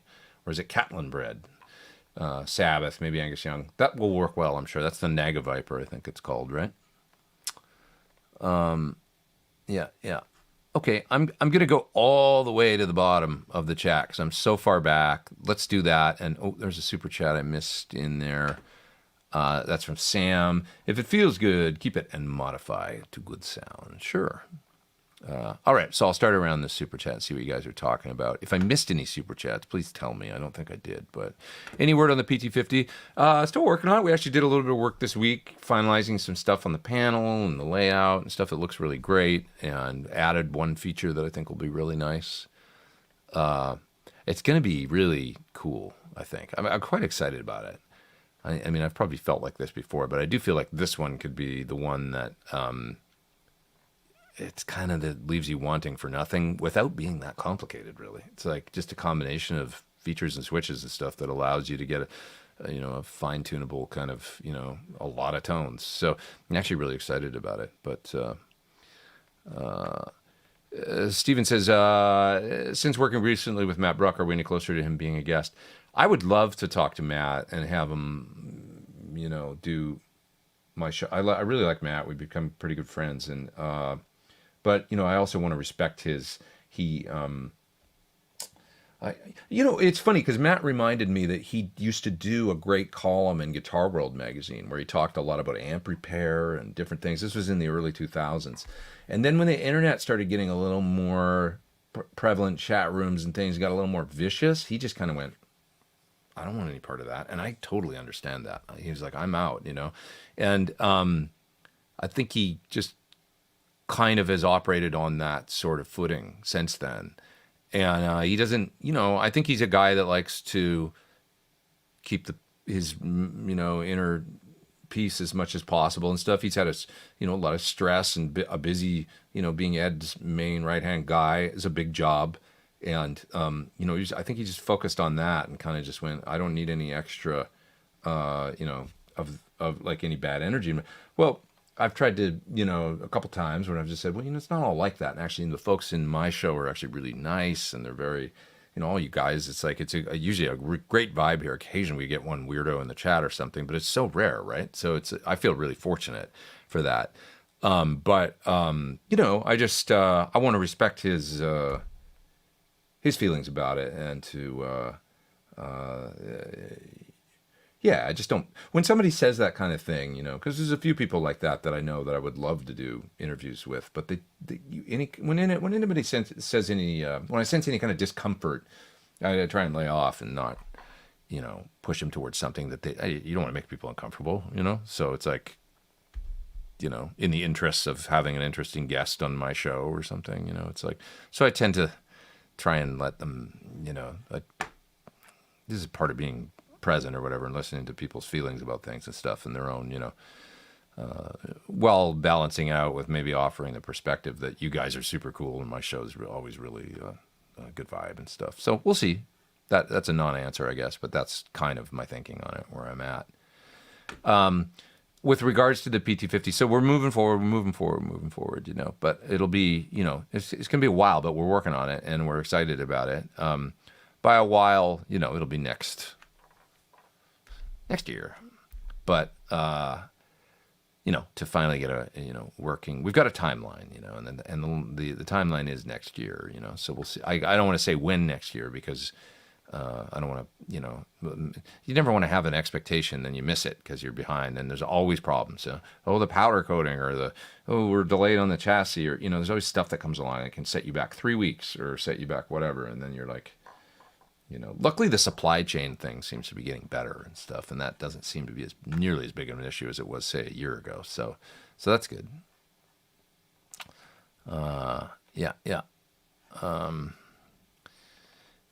Okay, what else we got here? Let's see. Buzz Crumburger says, I got an old furry, I remember those, I think a Moss valve head that's just waiting to be abused and manhandled. Something better. Maybe the power section is still there. They were always pretty good sounding MOSFET power amps, for sure. What's the main tonal difference between your two signature guitars, aside from the more obvious single coil tones? I think the pickup is, you know, being a little hotter and stuff. That makes a difference. And also the alder maple thing. It's just a little more stratty. You know, it's going to be, yeah, just a little bit more traditional Strat. I think it's a little more stringy, maybe, this one, you know, because you basically got a super Strat, you know. God, it's good looking, isn't it? With that, I love it. With that pickup and the bridge and everything, the pick guard, I love it. Damn.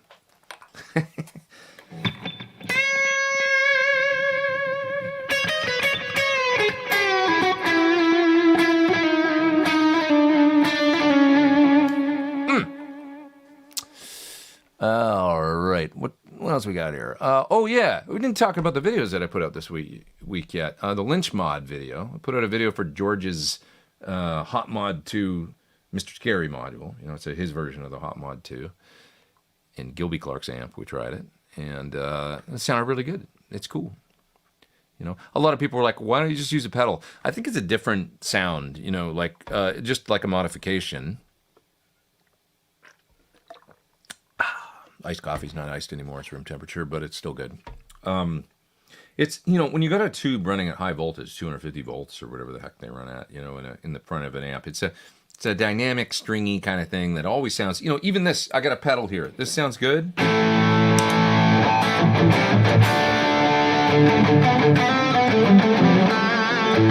it ain't the same sound as that. It's a good sound. It's a really cool sound.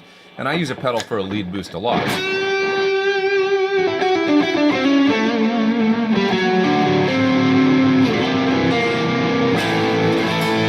So it's a different sound, though, than that Hot Mod thing or a modification, you know?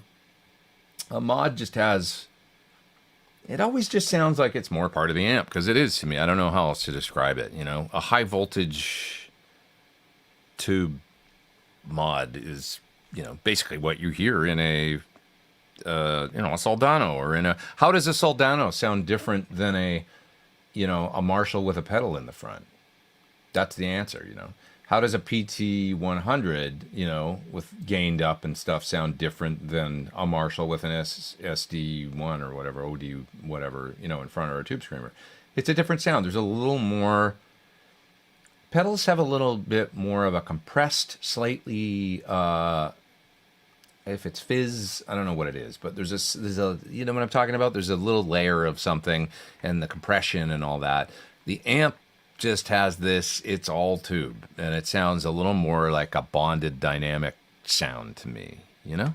So Fire Marshal Bill. This is my comment about Mesa, was boutique version of Peavey. Well, here's where I draw the comparison, is that you've got a boutique manufacturer. They were originally boutique, right? I mean, Mesa was the original boutique, modify your Princeton reverb into something high gain and with a 12-inch speaker and all that stuff. It was and then they came out with the Mark I, and nobody's seen anything like that. It was in small quantities, but then you got Peavey, and so where I say, when Mesa started to put out a lot of amps, but there was only like one or two that we still talk about, right? People talk about the Blue Stripe Mark III, maybe. Mark IIc Plus. Nobody talks about a Mark IIb. Not even that many people talk about a Mark I. Not many people talk about a Studio 22 or a Caliber 50 Plus or a Maverick or a Stiletto, right? Does anybody talk about those? No, they talk about the 2C Plus. They talk about whatever the latest and greatest, Mark 7 or whatever it is. We talk about the rectifier. There's like 5 amps, kind of, Not even the Lone Star people don't. I mean, Andy Timmons was the one that really made great use out of, and the Lone Star is a good sounding amp, the Channel 1. But nobody talks about the damn Maverick or the Transatlantic, right? So when we think about Peavey and their amps, popular, right? They had some 6505. Well, that came from the 5150, Classic 50. Nobody even really talks about the Classic 5212 or the Classic 20, which I really liked, actually, the little Classic 20. That was a great amp. Nobody talks about, I mean, there's the Queens of the Stone Age connection, I guess, the little, like, whatever the little guys were. Was it the Rage or can't remember. There's one amp that, but nobody talks about a Bandit 75 or a Renown or a Deuce, unless you're into, like, Leonard Skinner or, the Backstage, whatever. Nobody talks about those. The Trans Tube, not really. Not even the Rockmaster preamp. Or people talk about now a little bit about the VTM because it was basically a modded Marshall that you could do basically a Jose thing with. It's pretty cool. But, nobody talks about the 120 watt Rockmaster 3-channel thing or whatever, even though some of them are okay.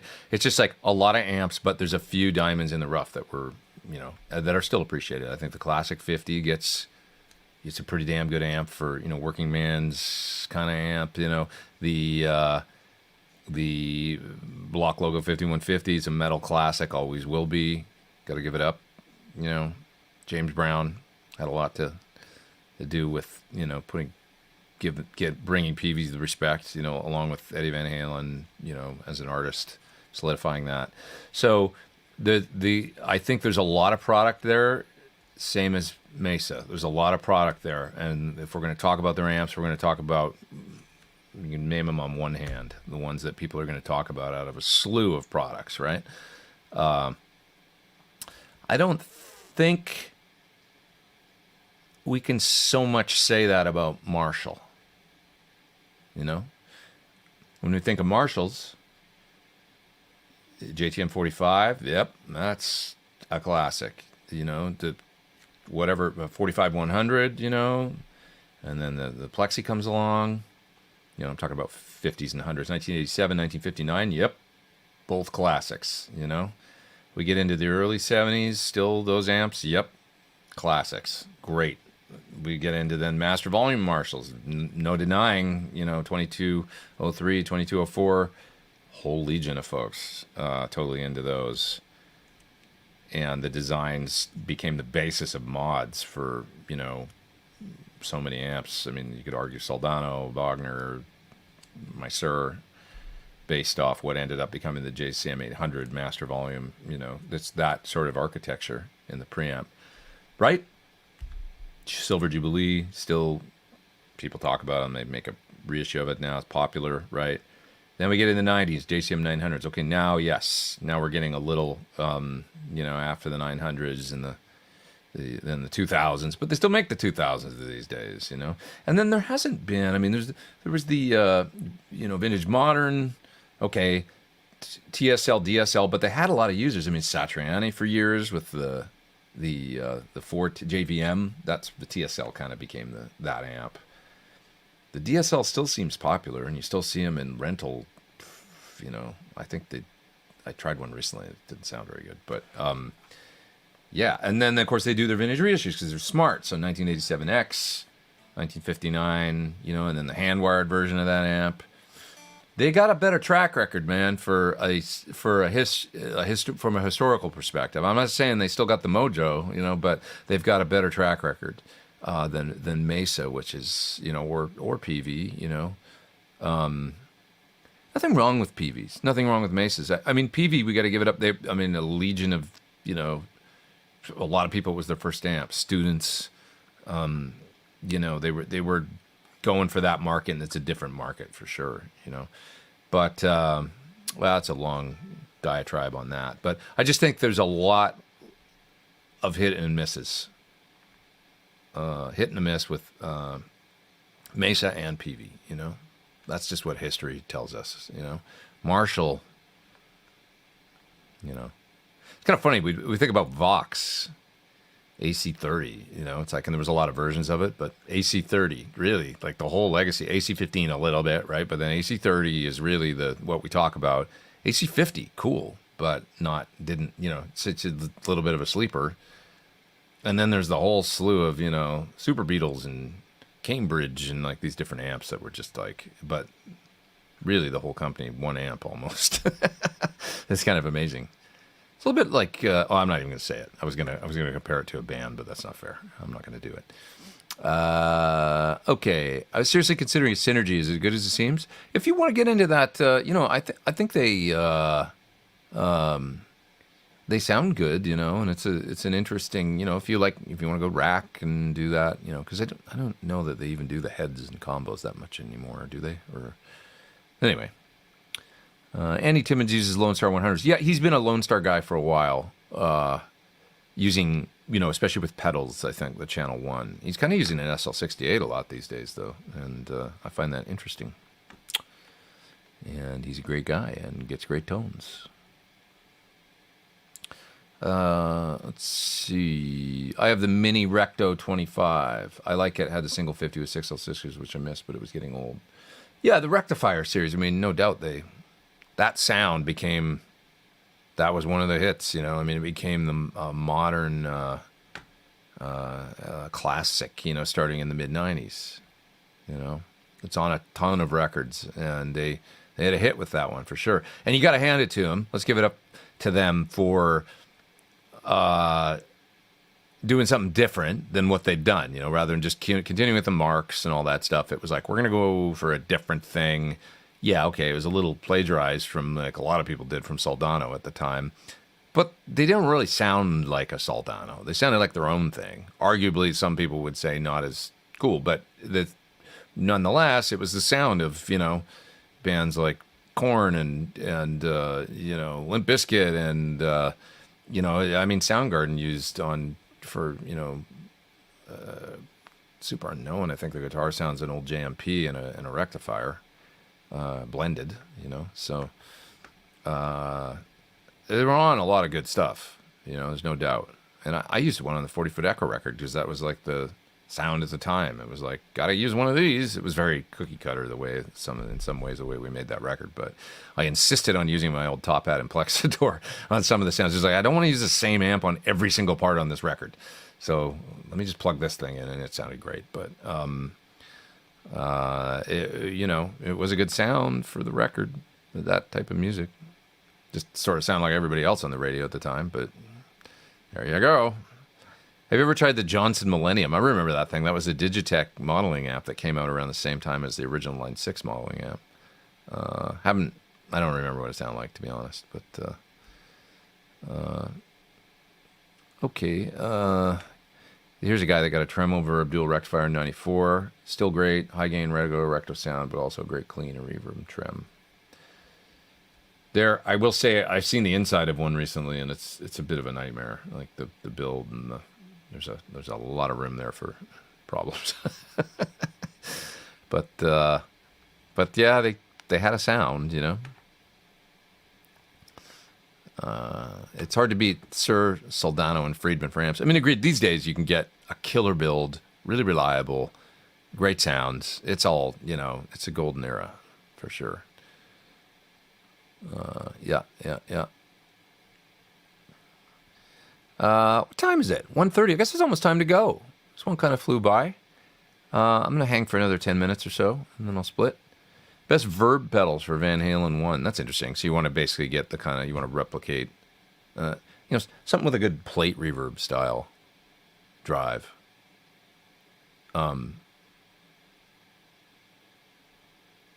Yeah. Trying to think. I don't know. Maybe even like a Flint on the plate setting might sound pretty good. Or, what else? I don't know. What do you guys think? What's got a good... I mean, there's a lot of Strymon stuff, the Big Sky or different things that'll probably kind of cover it that you could dial in fairly close. Yeah. Okay.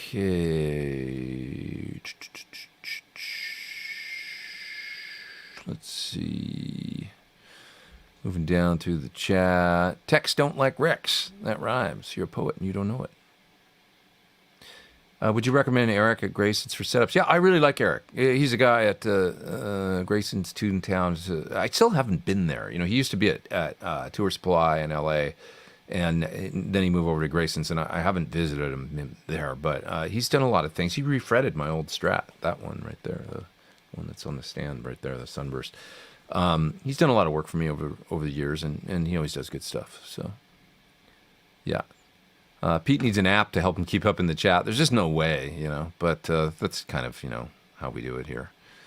Thank you, Pete. That Noel video is actually good. It's really good. It's a great watch. I like Noel. He's funny as hell. He's super smart. And, yeah, maybe like Oasis a little bit, Noel rather a lot more. If your knowledge of and sort of your exposure to Noel Gallagher is Oasis and you haven't gone beyond that, and you're like, I never liked them or whatever, listen to some of his latest. I said that the whatever the album that came out in 2013, is it called Chasing Yesterday or something? Or that album's great. Just listen to some of the High Flying Bird stuff, some of the latest stuff. He's really come. I don't think he gets enough credit for like how far he's come as a songwriter, as a singer in his own right. He's kept making music and expanding, and it's pretty cool, So give him a chance. Listen to some of his latest stuff. It's not Oasis, It's different. It's probably what Oasis fans don't like as much, or they wish he'd do a reunion or whatever. But you might go, oh, I like this way more than Oasis if you're, if that's your only exposure to Noel Gallagher. So give him a listen. He's funny as hell. He's a great interview. I really like the guy. I mean, I think he's a proper old school British rock star kind of. It was funny. You know how the Beatles used to take the piss out in interviews and stuff? He's just like that, Yeah. He's a great cat. So I mean, it's just interesting, I saw a post. Tell me what you think about this. I saw a post on his Instagram recently. It was on the he posted his or whoever his web team is posted a link to the in a short video of the That Pedal show. It's called, his Instagram is called The Mighty I, letter I. And they said Noel appeared recently on That Pedal show, episode or whatever. Be sure to check it out. And somebody commented, "Why don't you just post as though you are Noel, even if you're not? Say like, I appeared recently on the. It'd be better, like makes us feel more connected." And I responded to that with a bit of criticism. I said, you know what? Why don't we let rock stars be rock stars sometimes? They don't have to be so accessible. Because, here I am, I'm contradicting myself because I'm here with you guys and being quite accessible, right? As a public, whatever, guitar player or whatever. But I think of myself, I came up in an era a little more where that's what we do. And we're like, I don't count myself in the same tier as a Noel Gallagher, but it's like, we're, whatever, it's public, and we're out there playing and we're also really, really accessible. But there's something about Noel that I don't want him to do that. I don't want to be, he's like a rock star up here. Like I used to, I still have like I don't know. I grew up in the time where it was like rock stars. I remember going to concerts in Edmonton and seeing the guy up on the stage going, oh my God, he's in my hometown. He's actually here, Eddie Van Halen or whoever. And you'd look at them and go like, wow, like, I can't believe they're like a real life superhero or something. And then they disappear off the stage after the show. Maybe they looked at you and pointed at you or something during the show. You're like, oh my God, they acknowledged me. But that's about all you got, you know? And that was kind of cool. Then they went away and they disappeared, and you'd see them on the next album cycle do an interview in a guitar magazine, and then they'd come back to your town. And there was that separation and not being so friggin' accessible all the time. Kind of cool. Somebody said recently, I saw similar, like somebody said on Twitter or something, unpopular opinion, rock stars should be less accessible, you know, and a little more mysterious these days. I like that. I mean, it's true. It's like too much, you know, I don't know. What do you guys think? I mean, it's just kind of cool. Like the mystery was cool, you know? Arthur says, on a completely different note, but I totally agree. I always hated that Eddie used a bit of flanger, and people who try and cop Eddie's tone always use so much flanger. Yeah, the trick to the flanger was that you had to not use it. Oops, I was going to try and turn on my flanger, and then I got lost in my switcher. Let's see here. Where's my flanger? No. How about there? No, not that sound either. Oh, I'm failing miserably here. Oh, no. Oh, I know why. Because I have my presets all configured for a classic rock show. That's right. I can't do it right now. I was going to try and turn on that. Fail. Flanger fail. Sorry. It's not going to happen right now. But, yeah, the trick with Eddie was he turned his effects on and off for very short periods, and it was he'd punctuate with them. Punctuation, as opposed to the whole sound for the whole song. When are you getting a Sir Modern? I have one, the brown one that I've played in lots of videos. It's my brown. I was like, if I'm getting a shredder guitar, I want it brown. But I got it 2008. It's got zebra pickups in it and Floyd Rose. You've seen it. Or maybe not, but it pops up in the videos occasionally. I keep it kind of permanently in drop C sharp and use it on heavy stuff. Yeah. Okay, are there any H90 sounds that can get that rad guitar tone of Winger and White Lion? Geez, I don't know. You'd have to tell me the songs in particular. Okay, let's see. Once you hear Puny Girly Man Celestian crumple against Evie Might, you can't really unhear it. That's interesting. All right.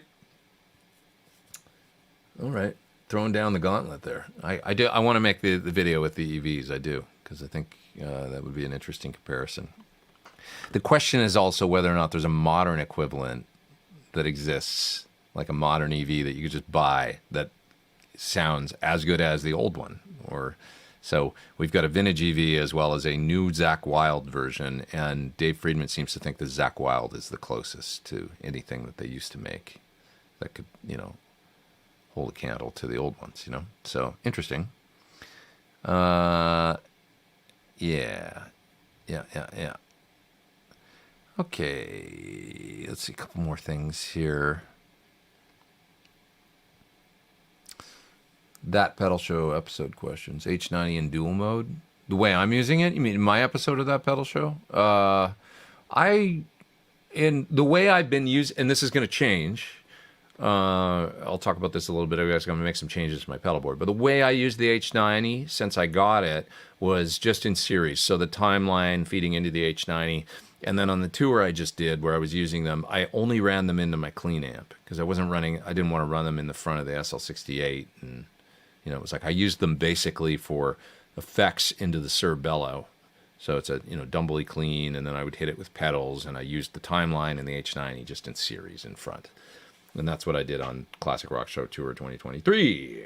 But what am I going to do now? Now, as we're developing this new amp, and I'm thinking about what I want to do for next year and stuff like that, I'm actually going to use the Musicom Lab parallelizer. And for the first time, I'm going to run some effects in parallel. I'm just going to use the H90 and the EVH delay. I'm going to actually take my timeline off, use the EVH delay instead, and run them both in parallel. And my intention is to do it in stereo. Do a stereo rig. Not wet, dry, wet, but I'll do two heads effects in parallel in the loops of both amps. So that's going to come soon, and I'll do a little pedal board revision video and tones and all that and show how it sounds. But yeah, with the and then I'm just going to use, I think, one amp. The goal of maybe there's a, hopefully PT50 by the time I tour over in England and stuff next year and whatnot. 2 heads in stereo. That would be my. If it ends up being PT100s, my amp isn't available or something, that's just fine. I'll use PT100s for my touring amps. But my goal is hopefully we get the 50 done and I can at least have a prototype version of it or something and use it on the road. Effects in parallel. Your last question there was, you're also asking Strymon and Timeline a switcher loop or just connected by MIDI. Just connected by MIDI. Basically, when I want to bypass the timeline, I'd run it in buffered bypass anyway, but I made a dead patch just with a mix at 0. So yeah, I don't have it in a loop. And it's connected via MIDI, and it's switching in and out via MIDI. Freakout is the input of the switcher. Yeah, Freakout is the first pedal that anything's, in my chain on the board. That's right. I go basically into the Friedman buffer bay thing, and then I come out of that right into a Freakout and wah and unit 67, and then I come out of that into the switcher. All that stuff is in front of the switcher. Yep. A couple super chats I gotta grab there. Well, let's do that, and then I think I'm gonna go soon. I've got some videos to finish and stuff. I'm gonna finish my video on this fine pedal from CKK that I have here, this boost. So I'm gonna finish that up. When using a reactive load plus your IRs, great IRs, thank you. Ideally, should we use our mic pre's or not, since the best mic pre's we use in the studio? Well, you got to consider, though, that the sound of a mic pre is already baked into the impulse response. So there's nothing preventing you from plugging into a mic pre and incorporating the sound of your Neve or API or whatever you've got, and using it at a, you need to go into the mic input or go into the line input and just get maybe it affects the sound a little bit. But part of the sound of an impulse response, the full sound is the speaker, a little bit of the room interacting, early reflections if it's long enough, the microphone, and then the preamp that it's running into. So you're already getting a bit of coloration. You don't get any distortion character, but most of the time you're not really driving a mic pre into distortion anyway when you're miking up a guitar. I mean, maybe you are for an effect, but, we're running our Neves or APIs kind of, just getting a little gain out of the mic, a little extra out of the 57 that it needs, and that's the way most people mic up a guitar amp, I think. So that color is all baked into an impulse response. So to me, it's all in there anyway. So you're fine just running line level out of something like the reactive load right into your interface and not using a mic pre. That said, you might like the sound of it. Try running into a mic pre and see that sounds a little cooler to me, cool, I mean, people use line amps and stuff all the time in the studio. If you were summing or doing different things, you might come out of a couple outboard mic pre's into a summing mixer of some sort or some mixer, and then you're driving that out to a track to, and all that. So there's no right or wrong way to do it. Try it and see if you like the sound would be my answer. Lately, what I've been doing is coming out of I have a BAE 1073 MP. I hooked it up for a video a while ago. It was when I was doing the Tonex video, and I've been using it ever since. Usually I've used my APIs, but right now I'm just using the Neves on my 2 mics in my cab in the other room. This is for mic cab sound. So I've got 2 microphones, 57 and a 4050, mic'd with the BAE, and it's got an internal summing output, but it's not active. So the gain drops when you use it. And so then you need to kind of gain up again after the BAE. I wish it had some sort of amp built into, a BAE gain stage or something that I don't know why when you sum the 2 mics together it drops in level, but it does. So it's a passive output or whatever that sums. So long story short, I generally find I need to gain up 6, 7, 8, 9 dB or something, and I'm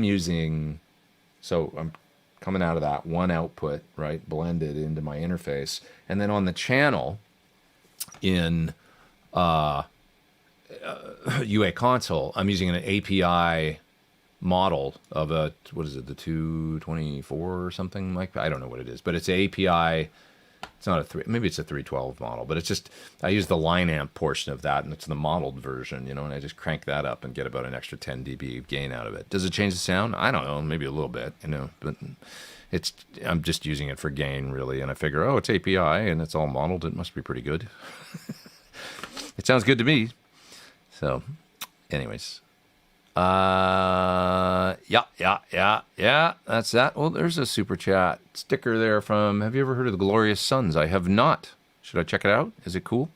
Thanks for the super chat there, my friend. I appreciate it. I should give it a listen. What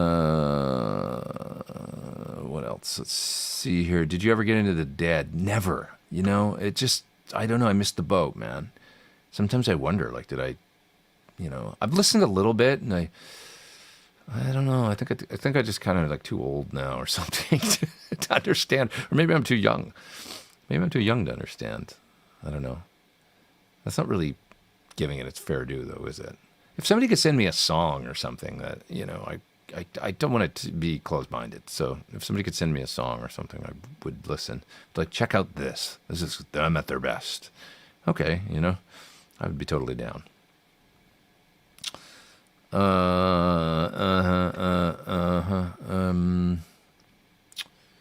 I don't want to know what my favorite guitar player had for breakfast, said Scott. Yeah, a little, like, too much, right? Like, yeah. Like, the mystery, you know. I don't put up pictures of myself or band so I can remain mysterious to my 29 fans. Hey, those 29 people are your people, man.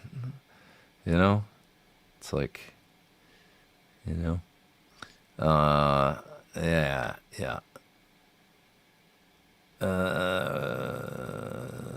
Which Ampero effects unit was Dave Friedman praising? Probably the Hotone Ampero one. It's like a, isn't it a pedal? It's like a, it's got a touch screen on it, and it's a little white multi-effect with 3 buttons on it, 3 foot switches. He really likes it. I haven't tried it really yet, but it does look, I've seen the screen and stuff. It does look cool. I just haven't sat down and actually like gone through sounds and stuff. Yeah. Oh, there's that super chat from T-Top. Thanks, buddy. I'm doing a gig open for Noel next month. Hey, congratulations. That's awesome. Enjoy it. Him and his band are awesome. Agreed. Yeah. Really, really good. Let's see. What's this about 10 feet aliens in Vegas? Dude, I read that story the other day, and the fact that it's kind of gotten traction on news and stuff, it freaks me out a little bit. Anybody hear this story this week? I mean, I'm not one to promote conspiracy theories at all, but it is a weird story. Like, somebody called the cops and was like, there's something in my backyard that's 10 feet tall, and it's definitely not a human. And the cops had just seen like something streak overhead, like oh God, it's a weird story. I don't know what to think. It's a little freaky. It's a little freaky. It's a little freaky, like how mainstream news it is. It's like, it's scary. What are they doing in Vegas? They're hanging at Caesars. Put on a disguise, and so if you see a 10-foot, you know, strange-looking person in a, I don't know, like at the Mirage, put in a phone call. Favorite Vi solo? I nominate the last 2.5 minutes of Ease from Phil's generic album. You know, Public Image. I thought that said Phil's Public Image Limited. Sorry. That's interesting. I would have to go listen to it. I can't say that I don't have this encyclopedic knowledge of stuff, you know, but I really loved the solo on Big Trouble on Eat 'Em and Smile.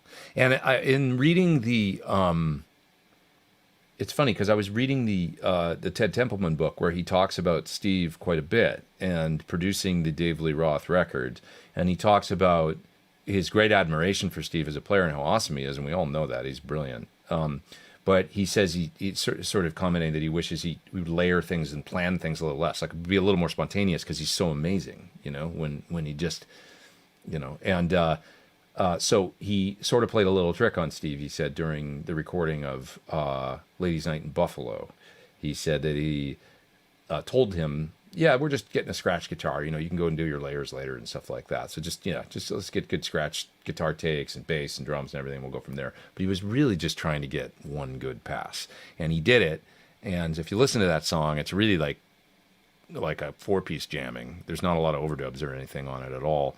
And afterwards he said, well, I played a little trick on it. He's like, actually, I don't want to do any overdubs and stuff. Steve was kind of mad about it, I guess. And he said, listen to it. It's like, and he says he thinks he kind of came around to understand later.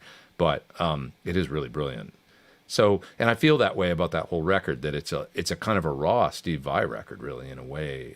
Like his playing is very clear on it and concise, and because there's not layers and tons of stuff. So, to a similar point, I really loved Blue Powder, the song that he originally did on the flexi disc in Guitar Player magazine. I always attribute it as being one of the very first gear demos I ever became aware of. It was a song that he did to show off the Carvin X100B amp. And it's brilliant, it's like it's cool guitar sounds, amazing playing, and it's so clear because it's one guitar almost like live, much of the way through. I mean, I think there's some layers in the middle and stuff, but I love that when he does that, It's funny, Jamie Kime was talking a little while ago about Steve and how, I think it's not a secret. I mean, he tends to, like a lot of us do. I do it too. I'm not saying it's a bad thing at all, but we plan out our things a lot, like solos and stuff. It's a written thing, And I do that all the time, and I fall back on that. And he was paying Steve a big compliment. He said there was one point where Steve came out. Jamie used to play with Zappa plays Zappa with Dweezil, and there was a point where Steve came out and did some touring with them. And he said there was one point where Dweezil kind of looked at Steve and gave him a nod, like to solo during a section, and it wasn't unusual, where it was a usual improv or anything like that. And so Steve says he looked a little taken aback, went, okay. And then Jamie said he proceeded to play the most amazing shit for like the next 3 minutes, just like, and he's like, oh my God, like he just threw down on the guitar in an improv way that was so brilliant, And so I just find that interesting, that, our minds work in different ways. And I feel more comfortable in that zone, less improv, a little more worked out. I do, But when I go see somebody like Mike Landau and I realize, I mean, you never know with a guitar player how much of their stuff is licks and how much is just coming from, sure, it's licks, but it's coming from a little bit more of a place of just divine inspiration or whatever. You can't really tell with Mike, he's got such a big vocabulary on guitar, but it's brilliant, and I love watching it, and it always reminds me there's more to learn on the guitar when I see somebody do that. So, yeah. So, anyways. Yeah. When I saw Reb playing with Doc and he did a few George Lynch licks one-handed, only time I ever thought maybe I should quit or practice more. Reb is great, and he's got his own style, and the way he integrated tapping and kind of took it to another place, like he's very, without doing like 8-finger tapping or whatever, the way he phrases melodically doing tapping is really lovely, He's a terrific guitar player when it comes to that. And, you don't have to pick all the time or do whatever. Who cares, the way, if it sounds good, it's good, and he gets an amazing thing with his style of tapping, and all bets are off these days. It's all good. I do a little tapping lick in this video I'm going to put out tomorrow for the CKK pedal. 400 watching, 166 likes. Yeah, hit the like button, guys, if you had fun. I'm going to get ready to go here because I've done it 2 hours and 10 minutes, I think now, almost. I'll go for another 3 minutes or something like that, but thanks for all your super chats. You guys were always, it's great to be here and great questions and everything. I really enjoyed today. And, I'll keep working on this Patreon idea and stuff like that and be getting that together. I've got a friend that's going to help me with it. That's a great thing because it'll push me to, I don't want to be the guy that always says I'm going to do things and then I don't get to it, because that happens sometimes with me. I just get overwhelmed. But,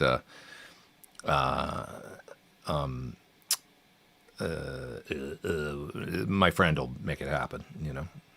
It'll be good. He'll help push me to get it done and stuff and get it actually going. So, yeah. Okay. Yeah. The only thing I ever wanted to know about my favorite guitarist is when the next album was coming out, what gear they were using. Yeah, I know what you mean. Definitely. I like the mystery aspect, It was simpler when there wasn't such, a connection of, everything. There's all this accessibility. But it's fun, too, because here we are doing this and talking, on the internet. Ladies Night in Buffalo solo is killer. Agreed. That and Big Trouble, I was going to say. I actually learned the Big Trouble solo. There's no way I could do it right now, but let's Oh, I'm not even on a sound or a...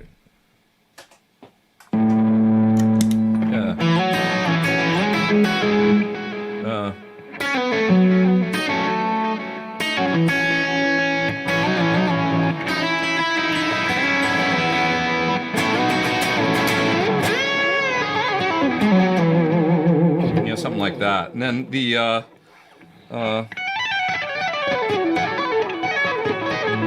there's this whole tapping bit that I knew back in the day.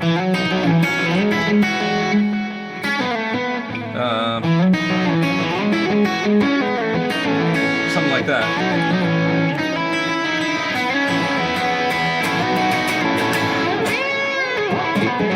Something I can't remember it exactly, but it was something like that at the beginning.